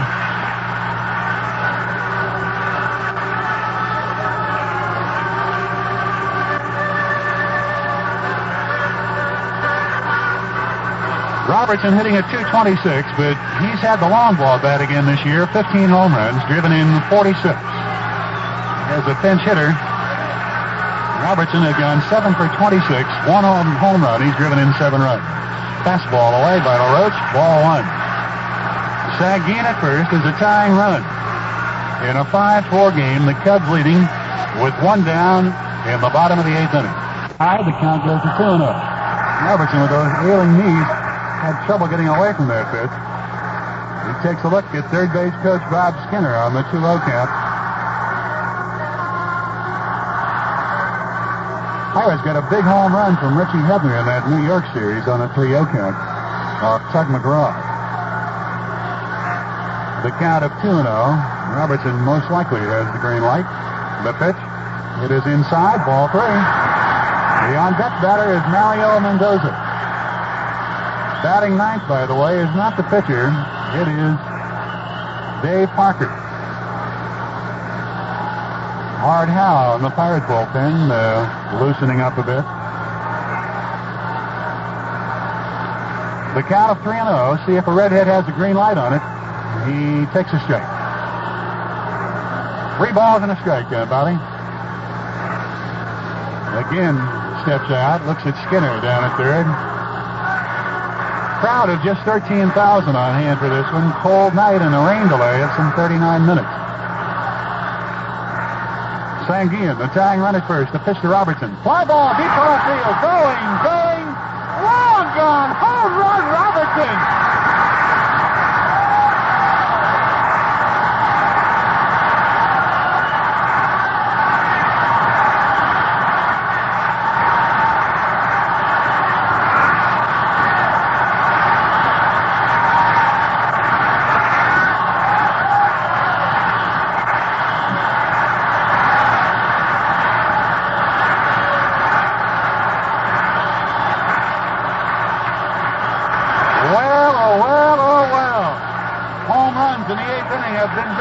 Tonight up in Montreal, Mike Jorgensen, a 2-run homer, and Bobby Robertson pinch hitting deep into the seats in left field. There was no doubt about that one at all. And the Bucs lead 6-5. The crowd, as you can hear, going crazy.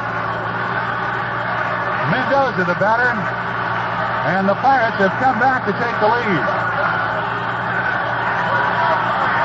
This is Mendoza's first trip up. Only one out here. And the redhead, Bobby Robertson, does his thing. Fastball inside, ball one. That is the second pinch hit home run by Robertson. And he has driven in 9 runs with pinch hit. What a ball game. The Bucs win this one. They clinch a tie for the Eastern Division title. The 1-0 pitch. Down low. Ball 2. Robertson, unbelievable statistics. 54 hits, 48 RBI.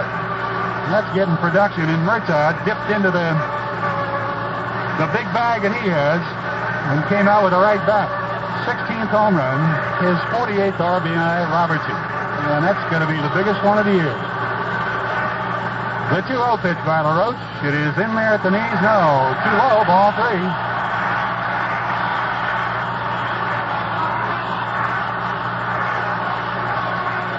Gunner will send that home run right home to you. The 3-0 pitch.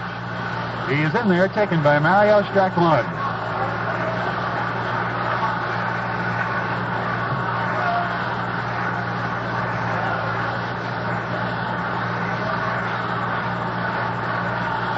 LaRoche with a 3-1 delivery. He is in there, taking strike 2. Mendoza started down to first base, threw the bat away. The pitch was inside, but LaRoche's fastball backs up. Mario generally doesn't say much, and he wasn't arguing on it. Well, the full count of 3-2. Parker waiting on deck. The Pirates have the lead, 6-5. And if you're looking ahead to the Cubs' 9th inning, I'm sure you are. Ground ball on the right side. Grabakowicz makes the play on Mendoza. That retires him 2 down. The 9th inning for the Cubs, it'll be Grabakowicz, a pinch hitter for the pitcher, and then Rick Mundy. Certainly no soft touches there. Billy Williams hit the big blow for the Cubs with a pinch hit off Royce to give them the lead at that time, 4-3. They got another base hit by Mundy and a great throw by Stargell, which turns out to be a big play in this ball game right now, and he nailed the runner, tried to score from second, Burris. But then Kessinger came up with a triple to score Mundy. But that out at the plate is a very big one. It would be a tie game right now. Parker, the batter, fly to left field when he pinch hit. Foul, back out of play, strike 1.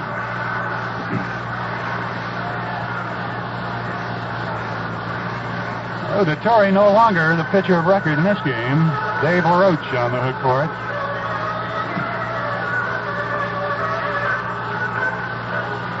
But the excitement of September is moved into October. Pops them up off the left side. Shortstop Don Kessinger will make the play. And that'll retire Parker and the Bucs in the 8th inning. But Bobby Robertson, with a big home run, brings the crowd up to their feet. And listen to this ovation as those Pirates take the field for the 9th inning. The inning, 2 runs, 2 hits, no errors, nobody left. We go to the 9th, 3 outs away, and the Pirates lead 6-5. Dave Justy under the pressure of trying to get the last 3 outs of this ball game and guarantee the Pirates a tie for the Eastern Division title. Pete Lecoq is pinch hitting for Billy Grabakowicz. Nobody has moved on deck. Rick Mundy had moved out there. The pitcher, of course, batting ninth. Lecoq, a left-handed batter, hitting at 183 since he came up, has 1 home run. He's driven an 8. The Pirates playing him straight away and deep. He's a good power hitter, a left-handed batter. The pitch by Justy, and it's underway. And it is up high, ball 1. Pirates loosen Juan Pizarro and Larry Demery.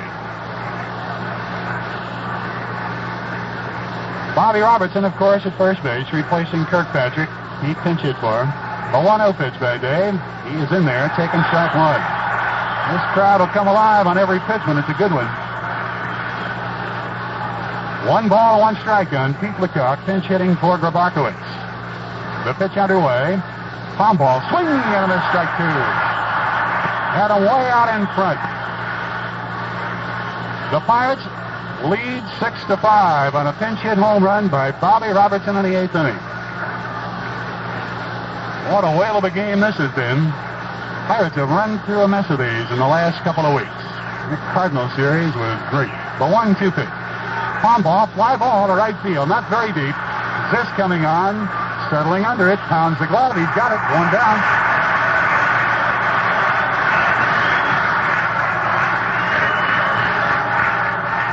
Rick Mundy is on deck, but stepping into bat now is Chris Ward, another left-handed batter. Ward hitting at 204, 1 home run. He's driven in 15. Chris Ward. Time call as Jim Marshall comes down to talk to Shag Crawford. Justy getting a look at guys that he hasn't seen too much of. Lecoq, now Chris Ward, left-handed batter. Mundy waiting on deck. The Pirates lead 6-5. A victory here will give the Bucs at least a tie for the Eastern Division title. A win tomorrow, if they win it here, they could wrap it up. But 2 big outs to go. Justy gets the sign from Sanguian. The pitch to Ward underway. He is up high, ball 1, a fastball.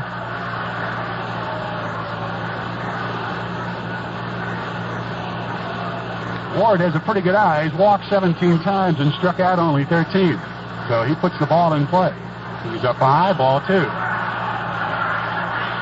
crowd getting restless. Sanguian and Stennett also ready him to say something to Justy. The pressure of pitching the 9th inning of a ball game is big. And when you get into a game like this, only Dave Justy and guys who have been through it can tell you what it's like.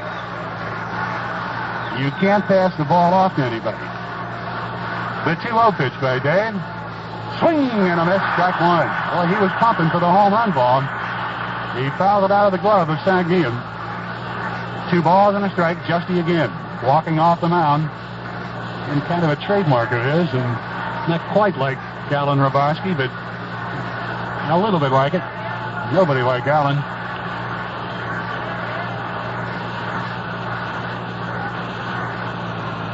.6-5 lead. 1 down in the Cubs' 9th inning. The Pirates out in front. The 2-1 pitch underway. And it is down low, ball 3. This kid, as I mentioned, has a good eye.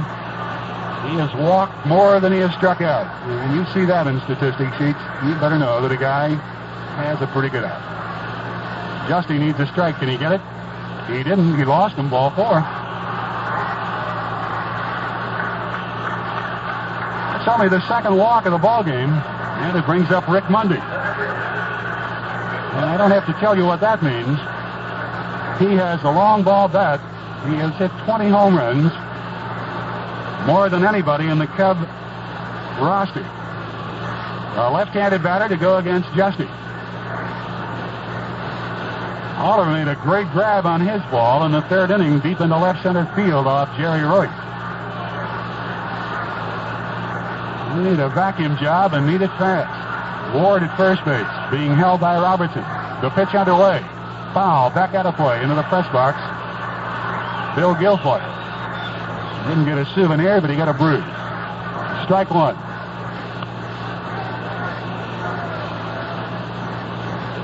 Man, you can feel the tension and the pressure building in this thing.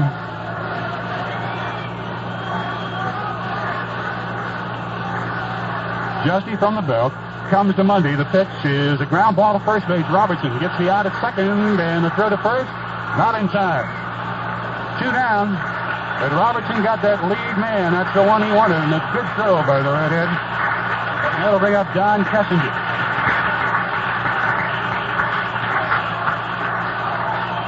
The force play going 3-6, and Robertson made sure that he got that lead man. Time call. As Don Osborne, I believe, wants to talk to Shag Crawford or the pitcher. I think he wanted to find out if he's all right, because if Justy covered the bag at first base, this is not going to be an official visit.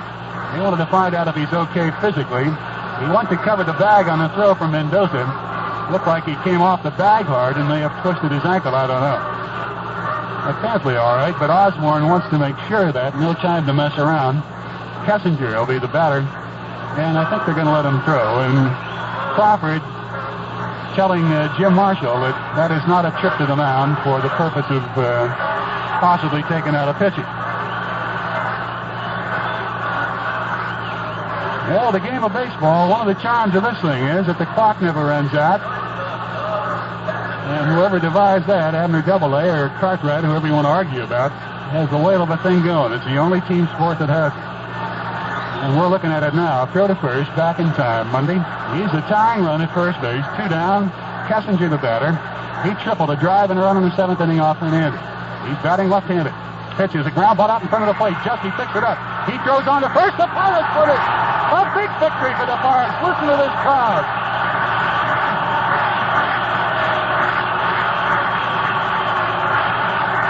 Dave Justy being mobbed, and this ball club has really come alive, and Bobby Robertson is run for mayor in this town right now. And the Bucs have won a mighty, mighty big ball game. The Cardinals lost 3-2. The Pirates won it 6-5. Hi, this is your old superstar, Mean Mary Jean. And I'd like you to give a listen to some news from your Chrysler Plymouth dealer that could mean money in your pocket. Thank you, Mary Jean. You're right. Because money is what this message is all about. Right now, it's year-end clearance time at your Chrysler Plymouth dealers.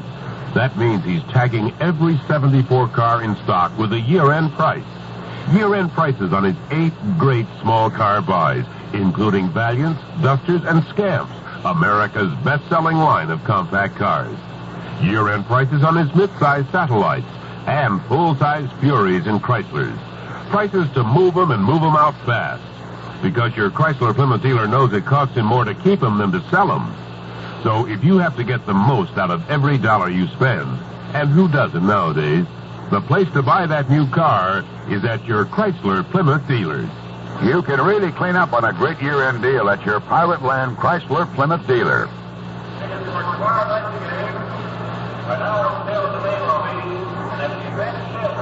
Your host has been your Pirate Land Chrysler Plymouth dealer. Well, only 13,000 people are on hand here tonight, but those 13,000 saw a whale of a ball game.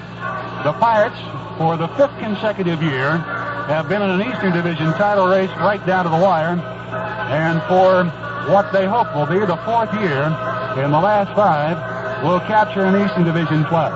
They have clinched a tie tonight with a dramatic win 6-5, coming from behind with a pinch-hit home run by Bobby Robertson in the 8th inning, with Manny Sanguillen on at first base off Dave LaRoche to win it 6-5. Dave Justy came on and pitched a pressure-packed 9th inning to wrap it up.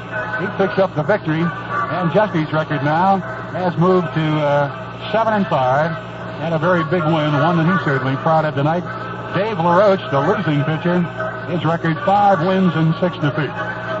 The Pirates 6 runs, 11 hits, and 2 errors. The Cubs 5 runs, 10 hits, and 1 error. It was a game that was delayed because of rain in the 6th inning for 39 minutes, and that may have taken something away from Jerry Royce. He had a 3-2 lead when the rains came with the Pirates at bat. DeTore pitching well, too. Got the final out in the 6th inning. In the 7th inning for the Cubs, they went right after Royce. Fanzone was out in a great play by Stennett, but Swisher singled. Walker Bakowitz and Billy Williams pinch hitting rifled a double in the left center field to give the Cubs a lead at that time, 4-3. They got another run But a great play that really turns out to be the big play in this ball game when you look back on it was a single by Rick Mundy with a runner at second base, Ray Burris. Willie Stargell playing in left field, and you hear a lot about Stargell's ability to hit the ball out of the park and drive and run.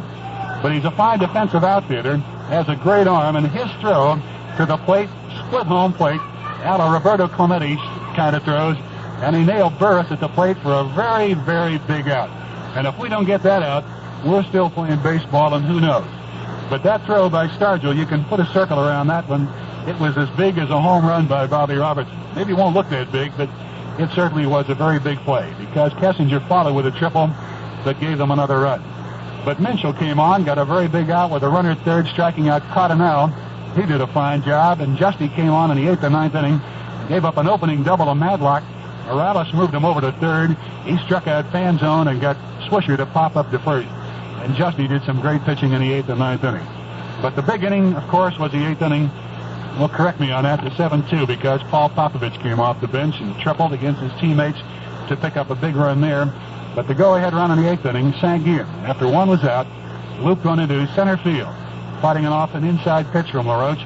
And then Bobby Robertson pinch hitting on a 3-1 pitch, got the green light, and man, with the green light, he hit the red seats in left center field. No doubt about it at all, as the left fielder, Cardinal, just turned and looked, and the Bucs had the lead 6-5, and Justy made it stand up. I don't know how many people have been down to see a ball game this year at Three Rivers, but I'll tell you, I don't know what you call it fan appreciation, but maybe baseball appreciation, because you hate to harp on things like this.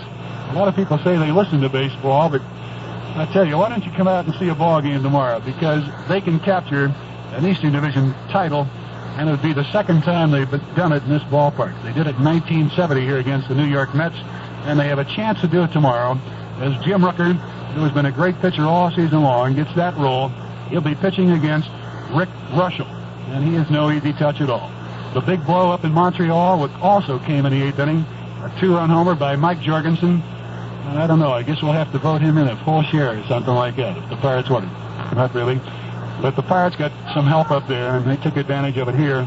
And it shows a lot of character with this ball club, the way they've come back this year. They were 14 games under 500, 9 games back. And I think a lot of people wrote them off, but they never wrote themselves out. I think Al Oliver put it pretty well. He said this ball club's been together since 1970, and they've won before, and they know what it's like to win, and they're going to try and do it again. Well, they'll be back at it tomorrow, and really, if you can make it, come on out. We'd like to have you here. For the gunner, Bob Prince and Robert, we hope you're feeling better, and I know you'll be on hand for this one tomorrow. And for Radio Rich, for Bill Roberts, our engineer tonight, and for Bill Richards, our producer, and Ellie King saying so long.